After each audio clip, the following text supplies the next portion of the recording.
Oops, I left a bit. The music wasn't supposed to start. I like sat down and I got like my radio and everything, and it just auto played. It was like now 6 minutes. Oops. I don't want to like go on long, but hi. I think I am tested. I see my green bar going off. Hello. I saw you, evil. You came in, but enjoy your lurking. But wow, it has been a hot while since I've done streaming. Yeah, it's been a lot. At the same time, so much has happened in the span of I think the week that I wasn't able to talk about. So thankfully this will be like a very chillax / art stream because I need it. I don't have work. I don't have the J word for now. So I'm taking this chance for me to I finished some other things actually outside of it. So I'm gonna be able to try and like to post it on like tomorrow. But oh my gosh, so much has happened within this week. Like oh my god. I need to like ramble and doodle for like a bit for I don't know. Otherwise I'm gonna like lose my mind. So this is what it kind of is. Because I do want to draw. We're obviously are gonna draw. But I also want to just ramble because fandoms are eating really, really good. Like fandoms were eating so good this week. Like back to back to back to back to back like in fandoms and stuff. And then like today, like a new movie trailer like dropped immediately. And so I'm like, wow, okay. That's awesome. So we're gonna talk about like all of that while I draw, because I have something I want to draw and doodle in mind. But originally I was supposed to do like JoJo's art for stream, but I think my hyperfixation kind of took over. My Mad Max the whole thing immediately. Oopsies. Well, I'll show them. If you haven't seen them, I'll show them, obviously. So let's get me let me get to the thing. But hello everyone. I think I already said hello to Evil, but hi Evil and anyone who's just lurking in. For once I was kind of on time. I had to get some things situated, but everything went out super well and everything. So I'm just enjoying myself. But man, I have things to talk about.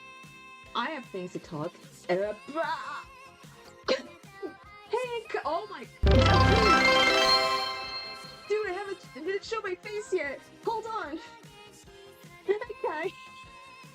Hey, Kai, wait. Wait. You didn't show my face. Give me a minute. Hold on. Give me a minute. What? Do you give me a chance? Hold on. Ah. Hi, Kai. It's the cool, talented, awesome. Wait, why is my key not working? Hello? It's the cool, awesome, super talented, amazing Enkai, everyone. Hi, you arrived to the stream. How are you on this fine evening? Where's my hotkeys? Are my hotkeys not set up? Oh my god, they're not set up. Oh my god. How did that happen? How did that happen? Hold on. Oh, I gotta put my QWERTY back on here. Oh no. Oh no, how did that happen? Oh no, it didn't work. Wait. QWERTY. Okay, there we go. I'm grateful my laptop was sold my core. Oh, what? What the? That's terrible! Oh no! We need to banish them. We need to banish them. We need to take them to the. Where's my? We gotta take them to the shadow room. But for that sucks. Oh my gosh. That's so terrible. I hope your laptop ever returns, or you get like a better laptop, or like you get like justice. Cause who the heck? Why? So much thievery. I swear. Like, I feel like we're in the era of like Robin Hood, but it's like the negative version of Robin Hood. You know how his whole spiel is like steal the rich, give the poor. It's everyone just stealing from the rich and stealing from the poor and the rich and everyone. I got it back, lucky. Was lost on music. Oh my god. Ooh, let's go. Oh, let's go. Oh, that's awesome. You was able to catch them too? That is surprisingly lucky. God. Like, we want to hear your sweet, sweet, cool musics. All of your sweet jams. That would be a terrible fate. And that will suck, like, for real. But I'm glad you got your music back. And your laptop back. You can't hear me clapping, but I am actually clapping on my end. My mic won't pick it up. So, what are we doing today? Actually, we might work a bit on the new model-ish, or a sketching of it, and then whatever I do, I'll do, like, in the course, off screen. I gotta figure something out. But I was able to figure out, like, a new intro scene-ish, so I'm pretty excited about that. Dude, if my laptop got stolen, I think I would've cried. I was telling a coworker yesterday, we were mentioning a thing on, like, thieveries and things like that, and I brought up my story of how my bike got stolen. And context, a while ago, before I moved to my old town and everything, GT! Hi, GT! Hi, welcome! We were just talking about, like, my stolen bike story. How are you on this fine, today is Wednesday day? Welcome, I hope you're well, or Thursday. Some of y'all are in the future, I keep forgetting. If anything. Great! Great time. It's been years, don't worry. This has been, like, long gone. But when I used to be in my old hometown, me and my mom, we had, like, 2 bikes. Mine was, like, a basic one, and hers was, like, a very fancy bike and everything. She had, like, the bells and whistles and everything, like a physical actual bell, but, like, and a basket and a cup holder and everything. And mine was just, like, a barren thing. One day, we went to the back of our garage, and all of a sudden, I checked to get something. My dad told me to grab something and nabbed it. I was like, okay, fine. We went over there, we saw it, and it turns out my bike got stolen. And only my bike. I was so upset when it occurred. I told my mom and my dad. And the thing is, like, only my bike was stolen. Not my brother's, not my mom's, just mine. And the thing is, I went from, like, less being peeved to more kind of, I was less upset about my bike being stolen and more peeved at the fact that for some reason why they stole specifically my bike, because my brother's bike was more faster. It was the faster type of bikes that you're able to have more speed, and my mom's bike had a basket and a cup holder, and so they were way more effective to carry more things. So why did they decide to steal my basic bike? There was nothing on there. It was, like, very bad. Why did they have to steal my own specific bike? Like, you could have taken my mom's. That had a basket. My brother was, like, equipped for speed. Why mine specifically? The candidate for cool people to have their bikes too. Dude, I don't, like, that means I'm cool. Well, no, mine was, like, a kind of crappy, like, bike. That's the weird thing. Like, I didn't ride it, like, a lot, but, like, it was still my stuff, man. Like, I was slightly peeved and anything. I was, like, coming up with, like, possibilities of, like, what was significant about my bike? Was it, like, some MacGuffin? Was it, like, the key to all? Like, if I steal this one precious thing, an item, it's gonna be, like, I don't know. It's been years, if anything, and so I've already swapped out from a bike to scooter level, so I'm more content with that. Thankfully, no one has stole my scooter yet because it's in my home and I don't trust anyone with it. Oh man, held the tower. The thief was contemplating, like, man, oh, Jimmy's at, like, the cool skate parting everything, and or it's like wheel day, and everyone has, like, some sick cool wheels, and I don't have any type of wheels. What am I supposed to use? Looks across, see my bike, like, oh my goodness, I can use this bike. It will help me make some great friendship and friends. It'll be able to help me for the wheel day to make some really cool friends. I was not making that joke. I didn't mean it. It just came out naturally. I like how we just spun it to, like, the bike hold friendship and, like, the thievery kind of, like, needing it to make friends, if anything. It was a friendship. He wanted to make some friends. You know what? he can have my bike. If anything, I feel like that bike has our brand new owner. Looks away, cue fading to the bike and the thief, like frolicking in the fields and everything, and cool things and all that.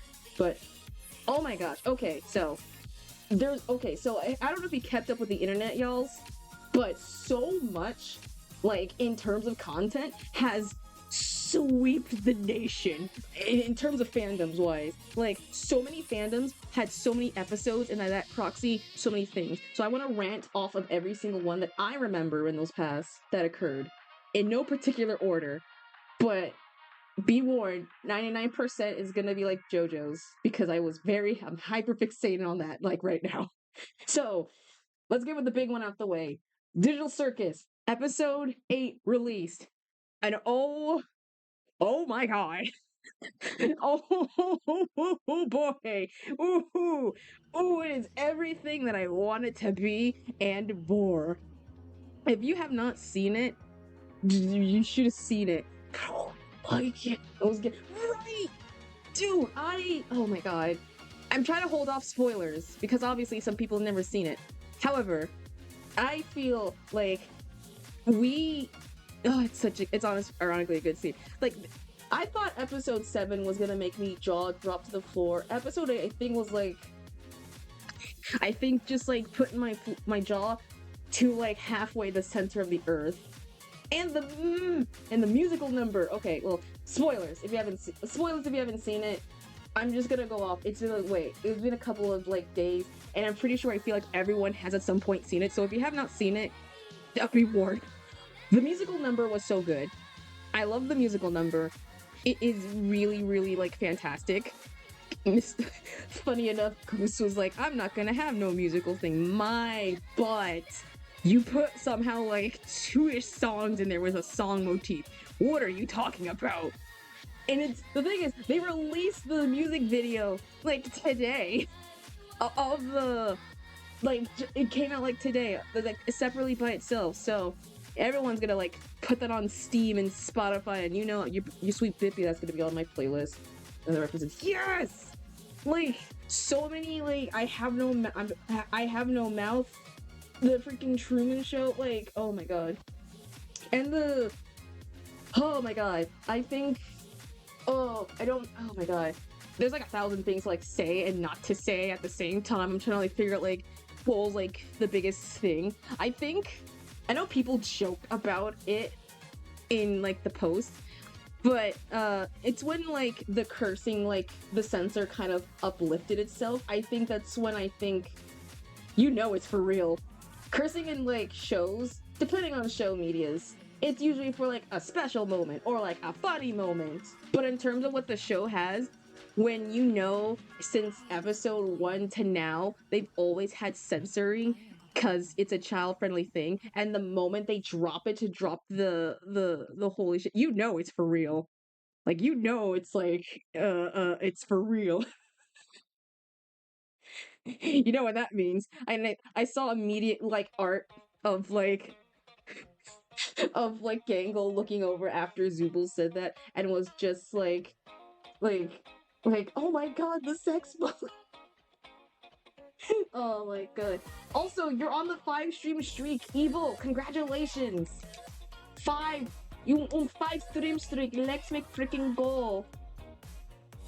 But I'm pretty sure the biggest thing is the trauma situation thing that people are like talking about. I don't want to compare traumas, obviously, in the sense of everyone was like equally like WTF-ery and everything, and it's so to not like don't want to like compare. However, somehow Ragatha's is like a close tie between Ragathas and Ragathas and Pomnies that are like up there. Kane. Yeah. I think Kane became like my favorite. I mean, I love Kane a lot. Don't get the wrong idea, but I can't believe Kane's fucking dead, man. Ripped to teeth, man. He lived so well. I'm pretty sure everyone knew, but I like, we don't know what's gonna be episode 9 then. episode episode 1 was a pilot, episode 2 was kind of more on Pomni, episode 3 was on Kinger slash Zubul, episode 4 was Gangle, episode 5 was Ragatha slash Jax, episode 6 was more so on Jax, episode 7 I think was on Abel, episode 8 was episode 8 was purely on Kane, obviously, and so episode 9 we're either gonna have it focus on the entire group or Bubble. Like it's either gonna be the group or Bubble in the sense. I'm pretty sure, and I'm pretty sure everyone already knew how like, oh, Bubble's evil. Like evil. I feel something told me. I don't know. Like if that's the case, then yes, absolutely. Just realized what the fuck is Bubble. Okay, the theory right now is that we don't know. Bubble could be, apparently Bubble is a parody or not parody, supposed to be like an actual like reference to those like a bubble something virus thingy. That's what they're called, I think. So it's like a tech thing. So Bubble's supposed to be based off of that. And either he's a virus, 2, he is able, because it's able, Bubble, like almost spell phonic sounding words, and by that proxy he's like they're like the second AI, or 3, they are like some sort of like more powerful AI that was the one who kind of what the heck, oh boy, who kind of was who kind of took over, I think. But Bubble's supposed to be like an actual like computer sounding term, like something Bubble Boy, something Bubble something. Goosework mentioned it in like postings, so it has to be something like that. What Bubble is the virus that caused the company to abandon Kane and make a new AI? No. Well, whoa. Okay, maybe. But here's the thing. I want to believe it, but I feel like I don't think it is the case, because in the again, spoilers in the beginning if you haven't seen episode 8. In the beginning, we were explicitly shown like the creation of Kane and the second Bubble and the second AI Abel in the placeholder thing. Kane is supposed to represent the red bubble, and he was supposed to be like the AI doing good, but all of a sudden over the course kind of got more chaotic and everything, to the point where CNA kind of put him up. And then smash cuts to the blue AI, who was doing way better and is more effective, and so Kane presumably, heavy air quotes, but killed / absorb this AI in a way to make it now a more powerful, a better version of itself, but still having like the powerness of being more powerful with the second eye, but at the same time being heckin' chaotic. So it still didn't fix anything. It's like 2 bodies, 2 souls, 2 AIs inhabiting a body, but the main body is the red one. And people are thinking the second AI is Bubble or Abel, because at the end of the little intro, the little blue AI spits out what looks like a last bit of blue of itself. So by that proxy, it probably is just Bubble, just whatever last attempt. Maybe Kane used that attempt to try and like stupefy / dumbify the Abel, to just make it like always agree and always like be on his side. That's why Kane kind of like treats him normal equally, but at the same time doesn't really treat him more like make sure like Bubble always agrees and all that stuff. That's what I'm figuring out. And if that's the case, then that makes way more sense on how Bubble like kind of or how Kane treats Bubble.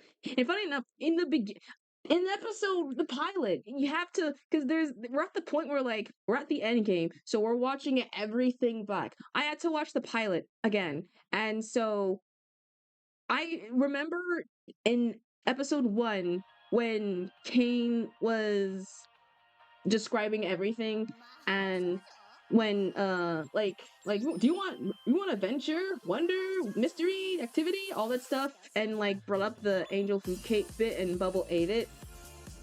Kane calls him you parasite.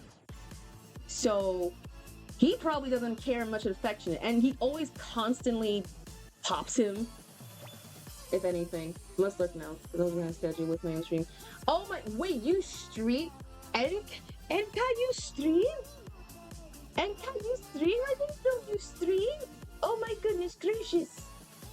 Oh, I want to follow you. Hold on, let me follow you then, if that's the case. Well, lurk well.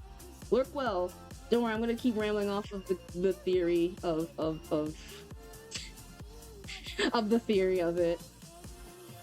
And again, I'm also... Let's go! Everyone! Follow Enkai! Follow Enkai! Enkai's a cool person. He makes sick music. And god dang it, by god, it's super cool.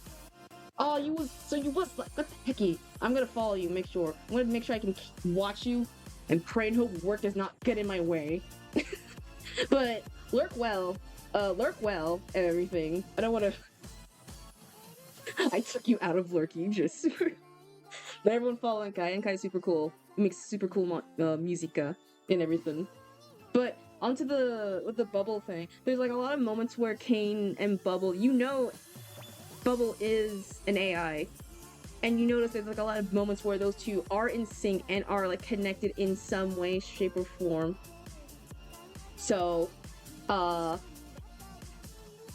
it's a very interesting like insight to notice, if anything. What else? I think the second part was I don't know how it's gonna end, honestly. Well, actually, no. I know how it ends. I have a theory. Toon theory. My theory is the fact that they're not gonna leave the circus. They're not gonna. Like, there's no way they're going to leave the circus. There's no physical way because, well, one, the theory that they're all just digital copies is becoming more and more real every day, and so that means there's a chance that they're not ever gonna escape. They're just gonna be stuck there forever. Like, the theory that their bodies, they're just brain copies of their former selves, and they have their memories up to that moment, but once they take off that visor, they won't be able to, like, they won't witness it, if anything. So, like, they'll have the memories up to that moment of everything that they had transpire, but they won't go back to their actual bodies because they aren't there. They're gone. They're somewhere else and different. And their IRL selves are already living off a normal, fine, content life. Meanwhile, the digital copies of them are just in the circus, so they might have to just stay there, which honestly makes somehow sense in a way, I feel. If anything, I don't think this will happen. This is just me making like a wistful like thinking. If somehow in episode 9 they ever do like if they somehow get their human counterparts to see, like we see like their human form, because people have been, there's one thing I saw in the digital circus is what their human forms would look like, and all of them I think are really good. I really hope we do legit get to see like human counterparts of them at some point, either via a shadow or like their actual IRL voices, kind of like talking like behind the scene and everything. Or if anything, if they do show their bodies, which I highly doubt they might ever gonna do it, since, you know, it's not, there's a high chance it might not. It would be so cool if it was like a live action segment or something like that, where you get to see, like, they're looking out into the void and they get to see like their live action, the human actual themselves, like walking around and everything, and you get to see them like kind of meeting face to face, or what they look like, presumably, in a way. I don't think it'll be live action, but it would be kind of cool if it was. If anything, bonus part, it'd be funny if it's just the actors. Like, it's just the actors just walking around and just kind of portraying. Because a lot of second headcanons that they just look like what the actors look like IRL. Like, if anything. So, but yeah, I'm excited. 10 out of 10. The video's already got like a bajillion views. I'm gonna watch it with my mom. In fact, we have surprisingly a lot of episodes to go through. So, the final episode is coming on like Juneteenth, so it's very funny to me that we're having like the final during like Black History Month round 2, round 3, if anything. So it is very kind of funny just seeing it. But yeah, 10 out of 10. Honestly, 11 out of 10. That episode was fantastic. But that was, so the fandom's eating up. And thankfully we have like March, April, May, we have 3 months until we know what the heck. I predict we're gonna have teasers around May, towards the end of May, or at least in betwixt the series up until then. We might have some hint ideas of what's gonna be on the new Wacky Watch in around April, and maybe we'll do like a teaser in like May. And we'll slowly ramp it up a bit until June. And then that will be it. That'll be it. The series will be over. Which is crazy to think about. Because, like, dude, like, this fandom grows exponentially quick. Like, I've never seen a fandom grow this quickly. In fact, I've never seen a show gotten that many views in the span of, like, a couple of, like days of anything. So I'm just like, Jimmy Christ cake. So, yeah, I'm excited for that. I'm ecstatic for it. Anyway, so what's the second thing that fandom-wise released? Okay, so I, guess what? Hey, GB, how's it poppin'? We're just ranting on about so many fandom things that obscure. What's up, mate? And also evenings to you. But, what was the second thing? This isn't a fandom thing, but this is an art thing. So I know, okay, so last stream, the last art stream, I was doing like a rant thingy. If anything. The gay girls 2 for 7, if you know what I mean. Oh, you guys, oh, yay! Congratulations! I gotta get a mic to like hear my clappings. I'm glad you got your relationship. I'm trying to clap. Actually, pretend you're hearing like clapping noise in the background and cheering noise. But yay! Congrats, GB. Meanwhile, I'm still single Pringle, but yeah, I'm living the life. It is a moment. It is a moment. Congratulations. Congratulations. Now, I hope you... I have no romance advice, so I cannot help you in that. But just... You will do well, I feel. You will do fantastic, even.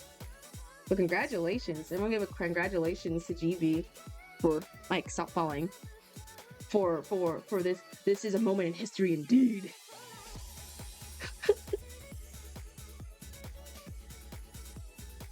Her name is Abby. She's clean. I like it. Well, I'm glad. I'm happy. Well, I'm happy you're happy, and I'm glad you have like a lovely partner.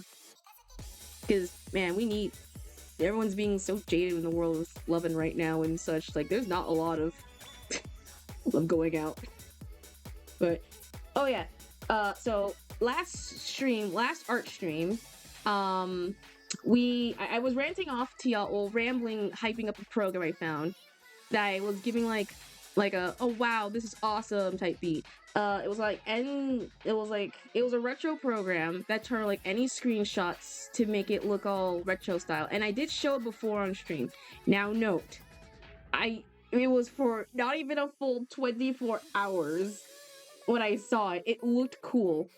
And the thing is, the problem was next day the person revealed, or the one who I saw a quote retweet that was like, hey, heads up, this person really loves AI stuff and is full on AI, like an AI bro.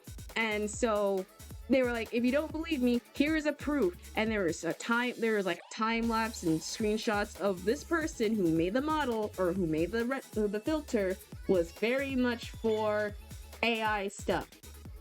And I didn't like that at all. And in fact, no one liked it. I mean, there's one thing, you using my art for AI stuff. You used it, you tricked me with the power of retro filters. How dare the program and the creator trick me fully on well knowing that I like retro styles, and it ends up making me feel you made me fed my art to it. You made me feed my art to it, and I feel so dirty. So obviously I don't condemn. That was in the span of like I said, like the day that I streamed that and I was like hyping it up, the information was revealed like right after, and I didn't know about it. So don't use that program. I know whatever I said in the past, don't listen to me. That was stupid. Stupid me. That was stupid me. That was past me. This is now me. Don't use that program. I found a different program to make retro filters, so it works 10 times better than the one I had originally.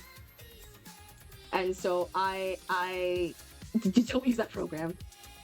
Took property of having on the black marker.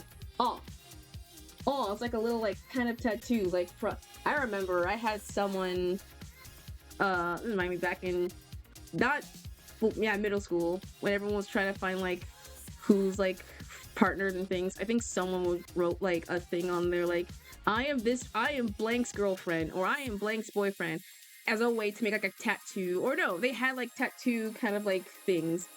Like the water on type ones instead of like, you know, the actual ones to let everyone know that, oh, those are a pair. You can't separate them. They're like a duo. We can't talk with them because they're a thing. But yeah, don't use that art program that I mentioned last stream.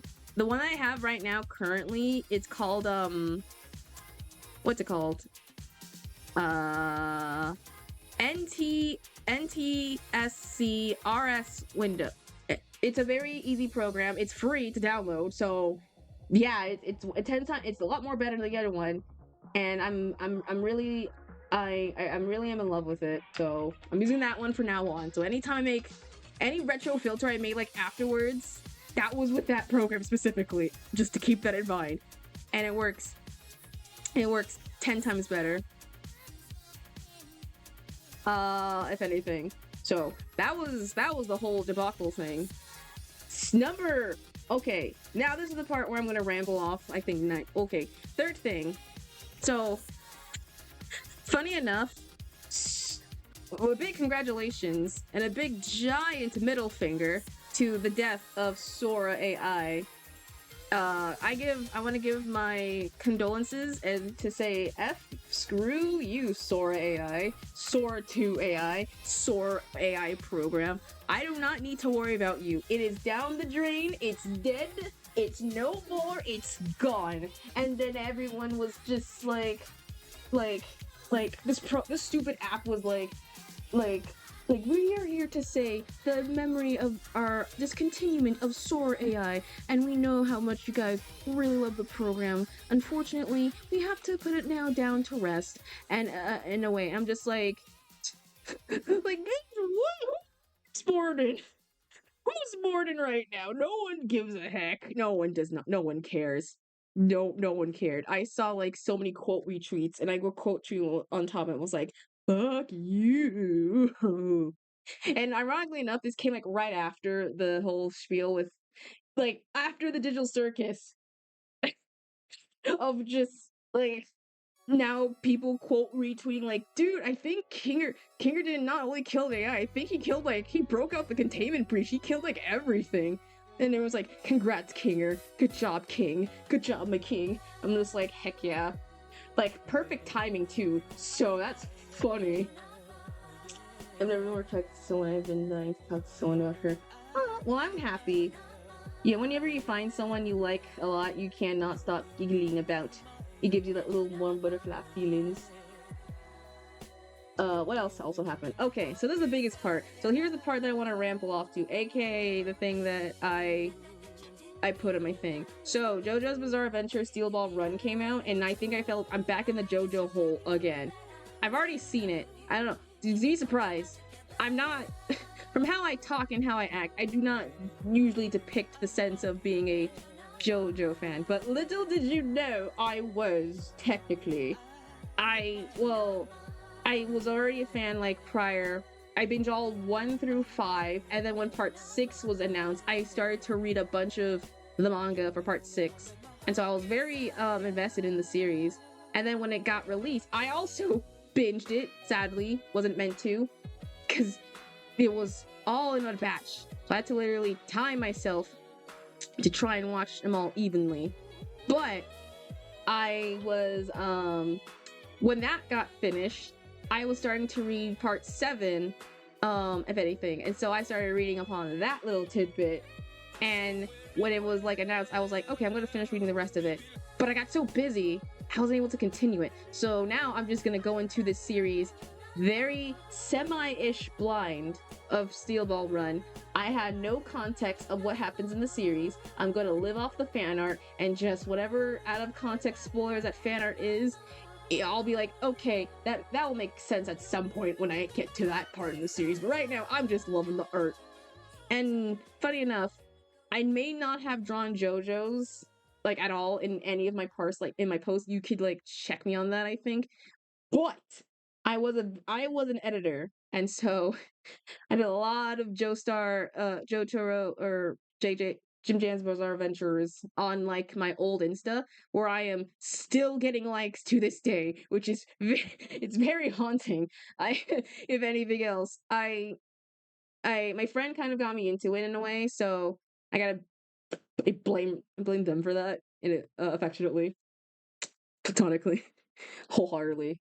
But I got into it because of them, and so I binged it all. And so in any order, I can tell you confidently, I love in part 1, I love Jonathan. I love part 2, I love Joseph. Part 3, I do not care enough for Jotaro. I don't care. I'm sorry. I know he's voiced by the amazing person, by that Matt Mercer, glorious king in voice acting. But you don't call your mom a bitch in like the first episode and expect me to be like, okay, he's cool for that. Like, I don't care. Like, but someone's gonna be like, oh, but he cares for his mom. He gives like the kisses still. It's like, I don't care. You don't do that in like the first episode. That's like me at Bakugo in My Hero Academia. I had to drop it was hard for me to watch this series because I just can't watch Bakugo. You don't tell a person in the first episode to keep them to KMS at the fact that they're like trying to help them with their work, and I'm sitting here like no, no in the slightest. So it was like that. So I don't care enough for Jotaro. I'm sorry. I mean, he was tolerable in part 4, I'll say that, but Josuke is like way better, so it really didn't help this case. And then part 5, I like Giorno-ish. He didn't do much, kinda, but he's alright. He's a something guy. And then part 6, of course I love Jolene Kujo. I like her. I like her way more than her actual deadbeat of a apparently. Yeah, apparently I think of all I like all of them in some capacity, yet I just don't like part 3. And part 3 is the one where everyone is like, oh no, you gotta watch it. Skip part 1 and 2. And I'm like, no. If anything. I mean, yeah, he's cool, he defeat Dio. But he's still kind of like a dickish, so I'm not like, yeah. I liked more of the JoJo bro characters. I loved Speedwagon, part 1. I love in part 2, obviously Caesar, if Caesar Zeppolini. Or, I mean, if it kind of counts as Lisa. Technically she's not a Joe bro, she's more of like the Joe mom, in a way. Because technically she is like, it's all spoilers, if you have not looked for Joseph. And then part 3, I didn't care enough. Joseph was there, so I loved him. Abdul was there, I loved him. And Kakuin and Polnareff were there. I loved them all. I just didn't care enough for I didn't know why. And part 4, I love Okoyasu. Oh no, I love the chef dude. Part 5, I loved all of the Gangstar, and part 6, same thing.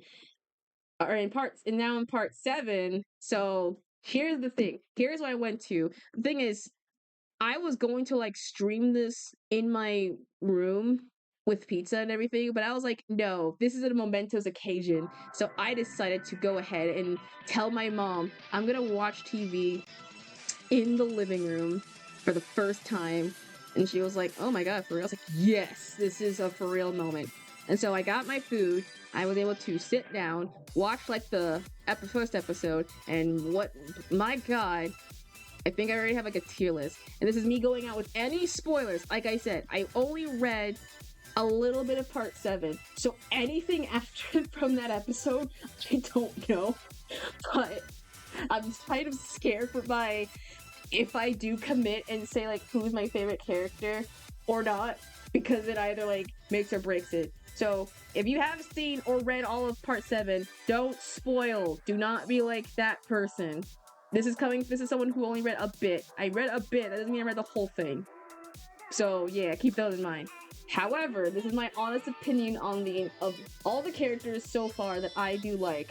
So let's start with like the least characters who I don't care for to like in no particular order. So let's start with our Joestar. So Johnny Joestar.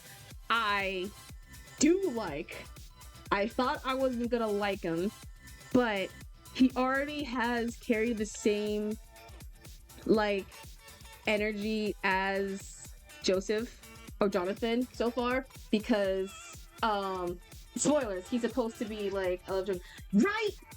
It's such a I'm tired of the people like, oh, it's overrated.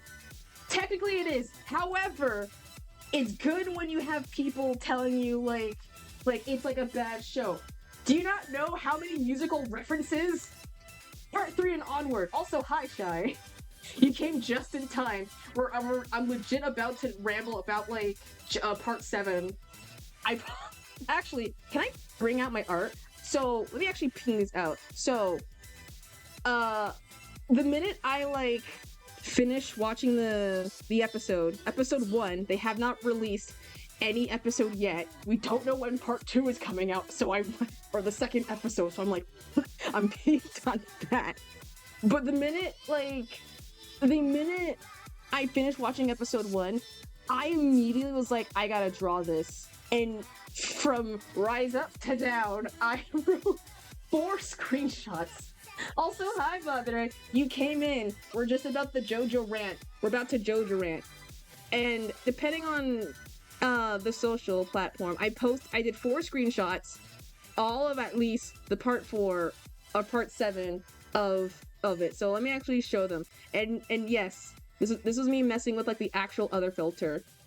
So spoiler out of context. Thankfully they're out of screenshot context, so there's no like, you won't know the reference. So yeah, I did all of these in the span of like 2 days. I was literally messing around with the newer filter that I had, and immediately was like, okay, yeah, it's good. Look at the joint. Okay. I was messing with a new thing, so I wasn't using the original program. But do you have any idea how my hyperfixation just like shot up immediately? I was just like back in the JoJo hole, and so I love these. I didn't do the background much for some of them, since I figured out an erase tool. Lucky me. Besides like 2 of them, which I think is this one and this one, I just made I redid the background. These 2 I just cut out the original position, kind of filled in the layer, and immediately just slapped on the person, and it works. Yeah, 5 drawings in a day. I would draw like that. I never had that hyperfixation hit me to the point where I'm just like you gotta draw this. That it's good. When the first episode, it hasn't even had an episode 2 yet, hits you and you're like, okay, this is peak. So I'm gonna ramp off about all my favorite characters. So okay, so I have to let me bring out the list real quick. I gotta get my list real quick. I'm trying to get my list of like without spoiling myself on the characters of JoJo's Bizarre Adventure, Steel Ball Run, anime. We gotta get. I gotta get the characters.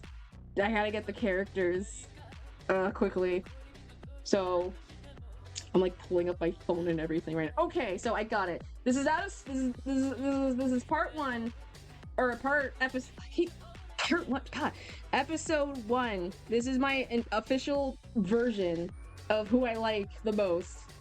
Like now officially, ever since I like started watching it, without me having the chance to finish reading the manga. So, Johnny Joestar.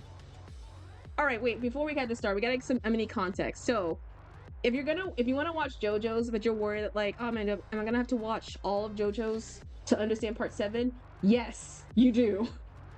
Yes, you do technically, in a way. Even though, in the sense, canonically, you don't have to. JoJo's Part 7 takes place in a separate universe than 1 to 6. It's like its own, anything from 7 and onwards, it's its own separate universe, if anything. Think of anything beyond 7 to 9, continue on, it's a reincarnation. Separate it, but they are connected. It's a reincarnation, it's like a reincarnation AU type beat, if anything. Like, all the past characters, they're already done. This is like, the newer ones have the same, like, motif, they have the same kind of name and characters, the same everything, but they're not the actual same. Like a reincarnation, I think is what some would say. It's like a reincarnation, like, in a way. So all the characters from the one universe are now into this universe, and so they have a similar name, motif, style, if anything. And so there's already like a listing, and I don't want to go down like the spoiler hole of like who is connected to what. But anyway, but from the context, I was able to figure out who was what. I will explain. So the first one, our main JoJo, so, oh yeah, and spoilers, final spoiler warning, if you have not seen part 7, episode 1, the anime, don't spoil if you read the manga. So our version of Johnny, we have Johnny Joestar, who is our new JoJo, aka the reincarnation / this version of Jonathan Joestar. My 10 years. Oh, you're on your 10. Nice on your 10 streak. Let's go. Dude, dang, you're like a ton of points. But so Johnny Joestar is a reincarnation of Jonathan Joestar from part 1. And in every single way, yes, he kind of does feel like Jonathan. Jonathan I love, so I had to like check just in case, like, okay, does he carry off that nobility? And in a way, yeah. Obviously he was born into like, not into like a rich family, but he was born into like a family who really, really love horses. So he was a equestrian boy. And then it turns out he's paralyzed because of his douchiness at the time. He got shot in the back area, and so by that proxy he ended up getting himself like and paralyzed, and people started treating him like crap because he was famous, and now he's not famous anymore. That sucks. Oh yeah, it sucks. Like, obviously when I saw, it's like, oh no, what happened? And I was already sympathetic, and the minute it kind of explained as to why, I was like, okay, he kind of was being like a douche, so that was his own karmic fault. However, no one in the hospital should be going that, like, treated that badly. And this was during, like, the 1890s. So they're just being dicks. They're just straight up being dicks for the sake of it. And like, oh my gosh. So Johnny Joestar is supposed to be the new, the Joestar. And yeah, I already kind of like him so far. My level of likeness hasn't hit quite high yet. But if he's a reincarnation of, like, Jonathan, he's gonna carry that nobility with stride, and so I await. Also, and we're looking at the dub version of this, so, the dub for him is, Damon Mills, who's also in, like, other, like, shows and other things. He's in, he's Chenya. He's in Twisted Wonderlands as the Cheshire Cat, I guess. He's in Fire Emblem as well. Freaking he's in these DC games and Sakamoto Day, so he's in a lot. Oh, he's the voice for Frieza. He's the voice for Frieza. So yeah. I should watch the episode, but I don't have Netflix on. You can always go a pirate route. There's always trust me, the anime things are yeah. For Frieza, for Sparks and everything. Yeah. And then I liked him. And so the next character, who funny enough, I don't think was like the main Joestar who came up, but was just like immediately like who showed up was, and I'm gonna butcher his name wrong, Gyro Zeppelini, who is the reincarnation / this universe's version of Caesar Zeppelini. And the minute I heard Zeppelini, my mind immediately went, okay, so he's our like bro for this situation, and kind of proved it considering there are so many Joe in the promotional arts. You'd be surprised on how many freaking those two were paired off, like the constantly paired off in every promotion. Like everyone was like, okay, we're just gonna sing out the JoJo. So we have Josu, and then we have Jotaro, and then Joro, and then every time, okay, let's bring in Johnny and his boyfriend. We gotta bring them both out together. They're like a pair. You can't separate them both. And so, Giro Zeppelini is supposed to be this universe's version of Caesar Zeppelini, and I don't know why. I don't hate him, but I can't trust his character. And this is coming from someone without, like I said, I haven't read fully much into the manga, and I kind of stopped, so I'm just going off from what I saw in the episode anime. But I didn't trust him in a way, because he was kind of a douche also. He was straight up was like kind of douchey in a way, and anything. And towards I think some people in the first episode or in the first part, it was a thief going on. He was like stealing the money from him, and so he kind of like stopped it, but also he was kind of he was kind of smuggy cocky about it. It's like, don't worry, I'm gonna win this prize money and I'm gonna be able to win it myself and everything. Like he gives off like frat boy. He gives off like a jock frat boy who like peaked and is still trying to cling on, and yet everyone still loves him, like even afterwards. Like he's like he's still a silly goober. From what I saw, he has like a silly moment. He does care because he tells, like, there was a point in the episode where Johnny was like, he touched Zeppelina's balls, his steel balls. Context there's in that. I was like, how the heck can you please like help me? How do you figure that out? I need to touch your balls, sir. And Jiro's like, hold on, look, you can't touch them, all right?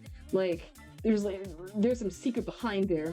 If you want to find the secret, you gotta find it. I was like, but like, you have any times out of context the episode, and I'm not joking, where Johnny doesn't say the words steel balls. He keeps just saying, let me touch your balls towards Gyro. And the entire time, I'm just sitting with my hand like, you could say other words. You know you have the chance to say other phrasing of the words. You're fully aware of that, right? Like, you're fully the yaoi sign. You'd be surprised. I'm not gonna lie, I think it somehow slightly is, because there is so much, like, those two are constantly together. I'm honestly, at this point, I would not be surprised if those two were just shipped straight up. Because holy cannoli, there is so much, like, they're always a pair. If they somehow end up together, I wouldn't be surprised. But he just keeps saying, like, or Johnny to like Gyro was like, please, sir, let me touch your balls. I have to know the secret of your balls. If anything, they were able to help me walk. And Gyro was just like, well, hell, if you want to know the secret of my balls, then you have to win me in the race. Like, I will do anything for them. I'm just like, stop it, please. Like, you could say steel at the beginning. You know they could say it. I swear, Akira was just like, was teetering on this point of like the yaoi. Like I already know like JoJo's is gay and there's like so many like gay moments and I'm all in for it. Have you not me shipping like freaking Joseph and Caesar? But I feel like the person had to know in context. They had to like somewhat know like the context of oh wait, I'm gonna wanna of like what they were saying. Frank, back in the days, I don't think there's much vocab. No, this came, I think, the manga came out not that. When did it came out? I gotta actually. Silban Run manga. I feel like it was recent. There's no way it was not like release date. Release date. It should release in some. No, not 2025. That's too. It's been like it's way longer. I know it's way longer. It's not giving me what the heck. Back in the day, I don't think there much vocab like nowadays. Oh, and on the lore of the ship. Okay, maybe. Well, yeah, I guess maybe there wasn't, but still, this was in the 1890. So, given and this is in 1890s America when this took place. So they probably are in the sense either aware of it or they're having some sort of like there's like the little like the in the background subtlety. We're not going to confirm or anything, but you never know. You just never know. I mean, if it does reveal them to be partners, if anything, I would not be surprised. And if anything, that'll be surprising considering how I don't think freely open it was back then in that time period. Who knows? Yeah, who knows? But I kind of Jiro's on my list of like I don't trust you fully, but you're on my list somewhere of like for now you're fine. The thing is, after the end, it turns out since it's like a grand race, all the characters are gonna be having a chance to win different times. So in this episode, I'm assuming because it's like I think it's like 9 places. It might be like or 9 or 10. I don't remember the locations. 9 to 10 locations. Each character is gonna probably win at least a different time. So in this first episode, Jiro won the round with his the power of his balls and cracker balls or whatever, and was able to sweep the nation with his yoo-hoo. If anything, remember this one scene from that dude was running before skills on the. Oh, we'll get to him. Oh, we'll get to that little segment. Don't worry. I have a lot to say. About little segment. And oh yeah, and for the voice of Jiro, and this is the voice is by Kaiji Tang, who is the voice for Gojo in Jujutsu Kaisen. So I immediately clocked it was him. Like he didn't even say a single word. I was able to like clock in that it was him just from the way he talked. Yeah, him, the same guy, the same guy who I have.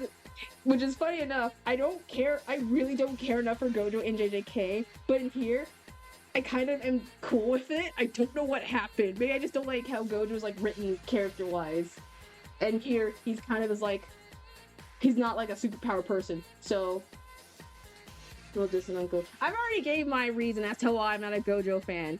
I already gave my reason. I'm not gonna reheat my pizza. It's been like reheated 20 mil times. If you don't like it, then well, it's fine. I tolerate how you want to you like your characters. I just don't like OP-ness to a certain extent. I'm not reheating it. I'm gonna get food poison on that pizza. But yeah, he voices Jiro, and I honestly kind of see him fitting it.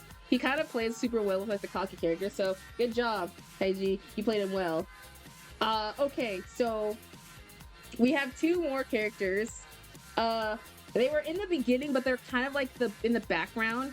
You have Lucy Steele, who I don't know who the reincarnation of, and Steven Steele, who I also don't know the reincarnation of. They're the ones who are kind of promoting / initiating the whole thing of the grand race event that's happening, the Steel Ball Run race. I think that's what it's called, legit. And they're like, okay, we're gonna like, they're the ones who are kind of commentating on it. And I thought in the beginning, I thought it was a daughter and dad duo. The moment Lucy said in the tone like, "Aw, Steven," I was like, okay, no, that's like a wife, and I was right. And my second mind immediately went, how the heck is she that tiny? Because in the image, she looks like the daughter. I'm not crazy. Like, I know there's like a height thing, and I know petite women. All right, there are short women, there are petite women. I know they exist. However, she just looked like a child, like in the first frame. And I don't know if it's because of the art style, the direction, or anything that was helping it, but I was just like, uh-oh. I was like, uh-oh. I was like, oh man. Thankfully, they're not that. They are not that. But still, that kind of almost caught me off guard. Seriously. A rare sight. I think it was the art that kind of tipped me off in a way. Because I know Akira can draw women. Watch all of part 6. There was nothing but women for the gays, and I loved it. So I guess it will just tip me off like a tad bit. I don't have any like liking for, no, yeah, that's what I'm saying. It's just me getting used with it, and plus I have not in my lifeline saw JoJo's in like ever since part 6 ended, so I'm just like, eh. And if anything, they're not bad designs, obviously. I still like them. However, they didn't really give much for me to say like or dislike, so I'm kind of like, on them. I'm neutral at best. Like I said, I have not read the manga heavy that far in, so I have no idea what's gonna occur or happen. But at the very least, they kind of gave off like the Speedwagon kind of thing. They feel like they were like the Speedwagon of the whole situation. So that's what I got from them as a whole, if anything. But yeah, they were alright. I know they have probably actual lore significance because I'm seeing like a ton of art of them, so I'm just like, or at least with some things, I'm just like, yeah. Speedwagon, yeah, that's what I'm guessing at. I mean, probably not.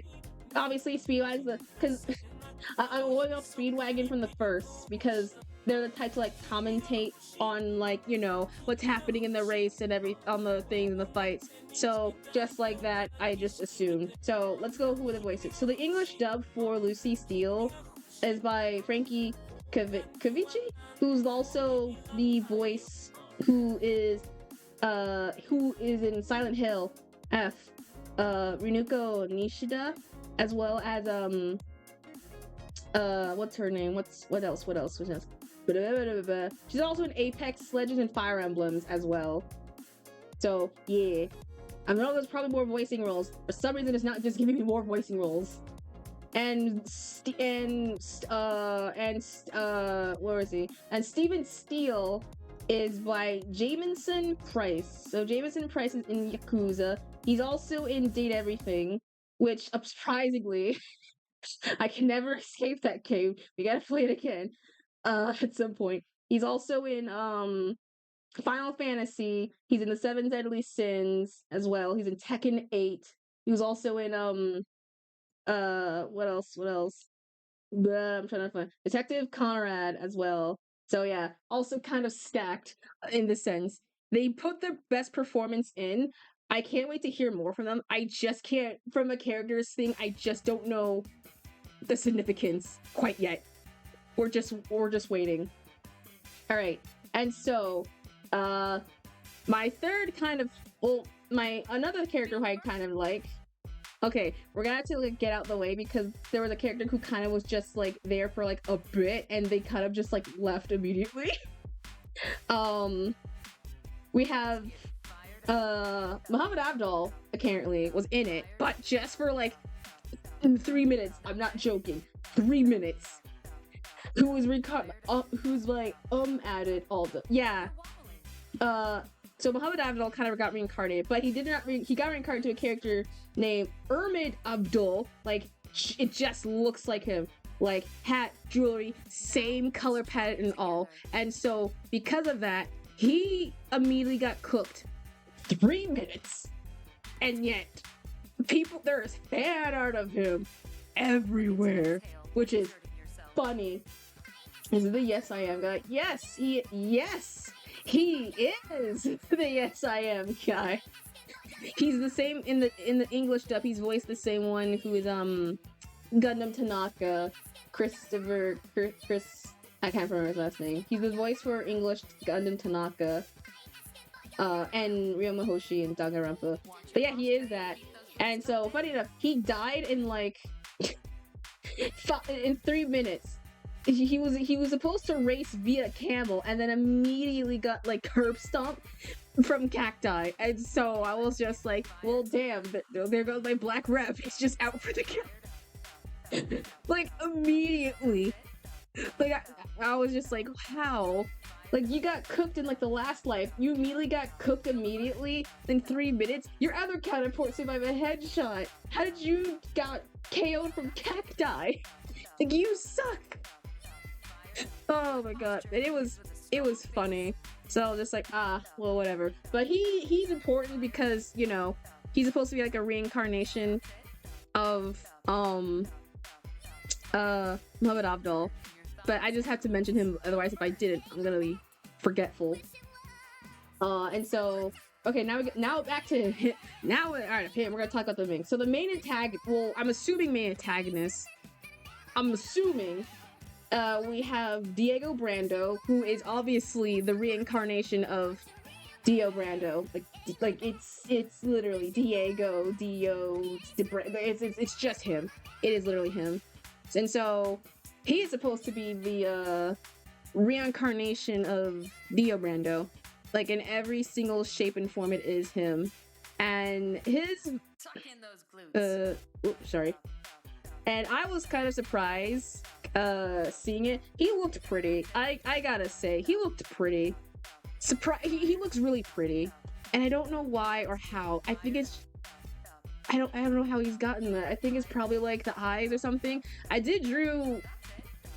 try to recreate that prettiness that I saw in, what was it? This part. He looked hella like pretty, I think. Not compared with my own art of anything. God no, it's like trash. But in the actual anime, he looks pretty. Was that the guy with those golden grills with the name on it? Oh no. That's Gyro. Gyro's the one with the I forgot to mention that. He has some weird grills. Gyro has grills on his teeth. He has just like, why? When I saw, I was like, oh my god, is bro from the hood? He has golden grills all over his belt. And I'm sitting here like, obviously not. But dang, you know he's for real. He got spitty balls. He has like gold grills. And he has his iconic yoo-hoo-hoo laugh. I'm just like, man, bro. I'm just like, god damn, he's tough as fuck. And oh, my phone's gonna die. Hold on, I gotta charge it up real quickly. Give me a minute. Where's my charger? Oh, there you are, charger. I almost was gonna let you die.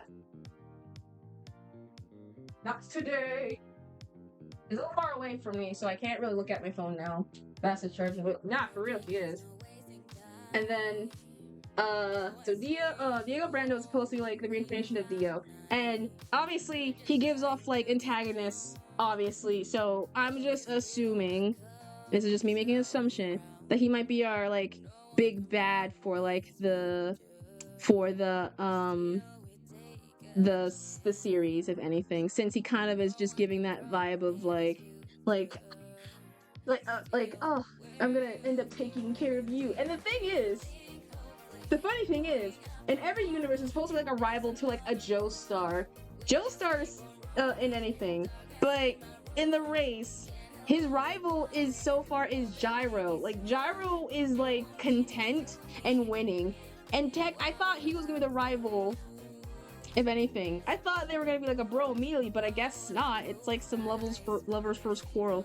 But Dio was basically kind of like an antagonist to like Zeppelini. And so I'm just like, oh shoot, I hope we have some untainted weird love triangle. He didn't even care for our show star. That's very interesting indeedy. But he is super cool, honestly, and I do like his like attire design and everything. It's all like blue. He had his horse has the star for on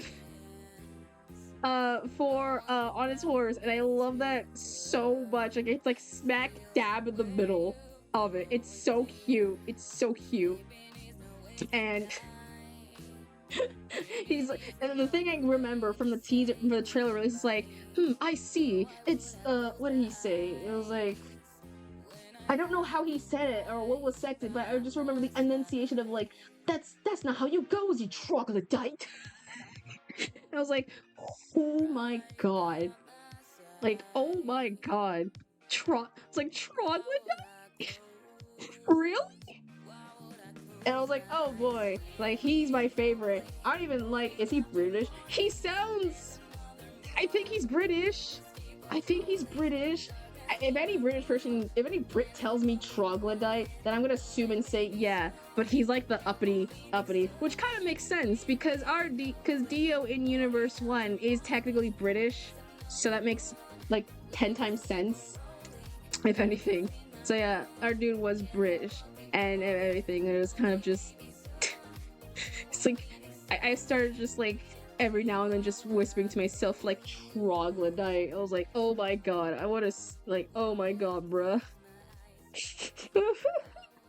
And funny enough, like the old school, it's like, oh, he's like the uppity one. He's like this, he's like when you show like what you have for lunch and everything, it's like, oh, what'd you get? I got myself a PB&J. Oh, what'd you get? I got myself a nice chicken nuggets, or no, chicken sandwich and Lunchables. And what did you get, Diego? I was like, I got myself the world-class renown of chicken nuggets, fine dine from the finest hens, and put in the freshest flour oil, and then with the side of it, some rich and cream potato French fries, exclusive to, I don't know, some part of Secret Ireland or whatever, all made by my 5-star world-class chef and all that stuff. It's like, oh my god, you have some very fancy chicken nuggets. Like, exactly. Laugh at me, or I'm gonna laugh against you. like he gives off rich kid. He gives off that, if anything, and he's just British, so I can't like. He probably just said all the time. Fine dine for the fun. Yes. Excuse me, good chef. Can you give me the finest chicken nuggets, please? I want them to be freshly made from our finest chicken, please. No. I want them from like McDonald's. Like, no, we have our own private chef. I want that private chef to go to McDonald's and then steal it to make it 10 times better. Who do you think I am, a chocolate? It's like his version of just saying Claude every time, if anything. Oh my god. And funny enough, fun fact, I was surprised in this role because the role, his voice, Diego Brando's voice is Damien Haas, aka hey Evil! Hi Evil, how's it poppin'? We were just talking about JoJo's.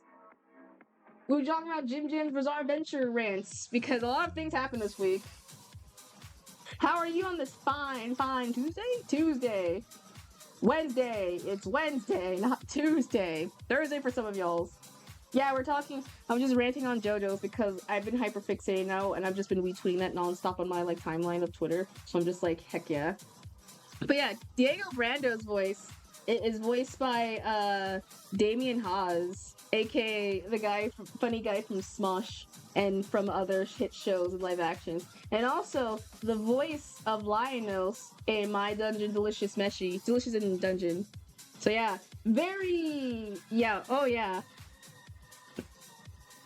it's very surprising, if anything. So I'm just like, oh, you went from a himbo to like a proper deuce? Whoa, Damien! And everyone, I'm good. Work went well. I did some activities. I'm now, I'm hyper fixated on like my JoJo spiel, so it's going all well. And we're just doing like a reference whip for future PNG. So I'm just like doing some mini sketches. How's the arting? Oh, arting's good. Oh yeah, I didn't tell what we're doing. I This should have been like a talk stream if anything else, but I didn't. I need something in the background. But we're just doing like some references for future like or PNG thing. I was debating whether or not to make it a purely talk, but I want something to do. I wanted something to do. God dang it! And if I did like nothing and you just see my face randomly just change, you would know. You would know. But we're just working on like some facial expressions for a future PNG thingy. So this is just a talk chat, just talking. Just keep that in mind. It's just talking with art on the side. I don't.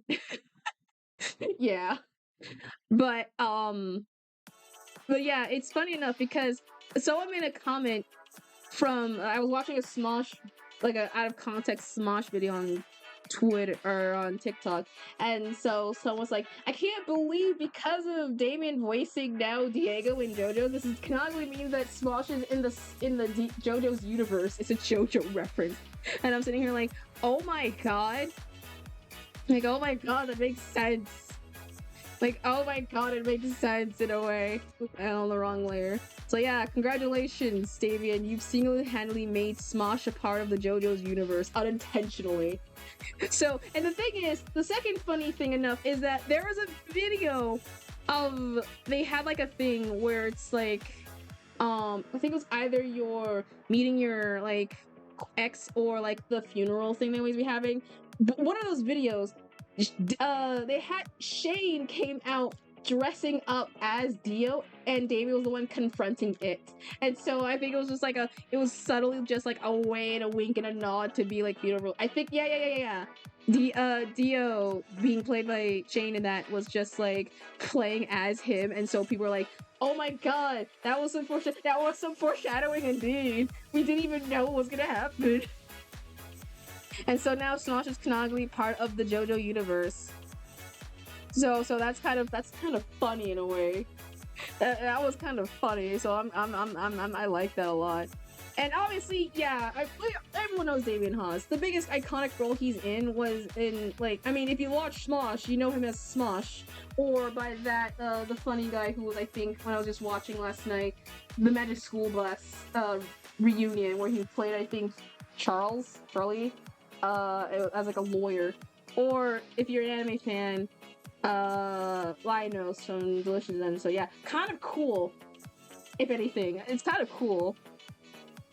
For that. So yeah, So congrats. I like the antagonist. I like the antagonist slightly more than the Joe bro. That has never occurred to me before.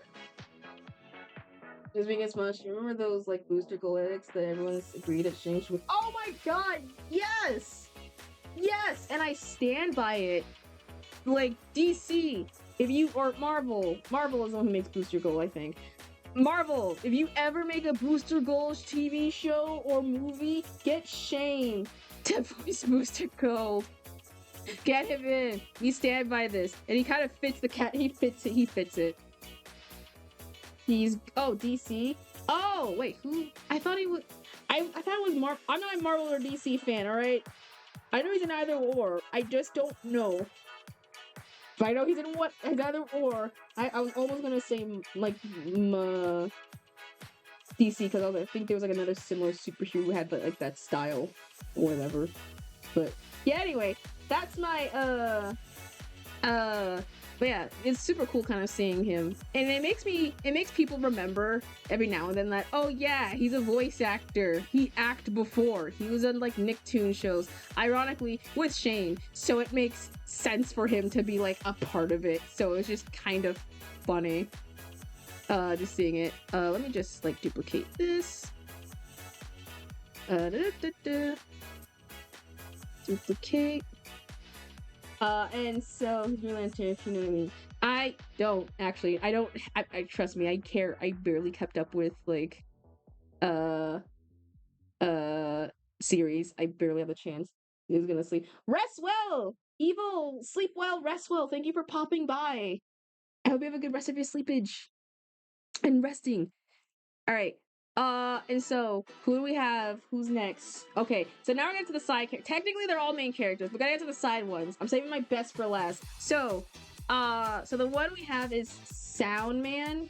So Soundman, kind of appeared a bit.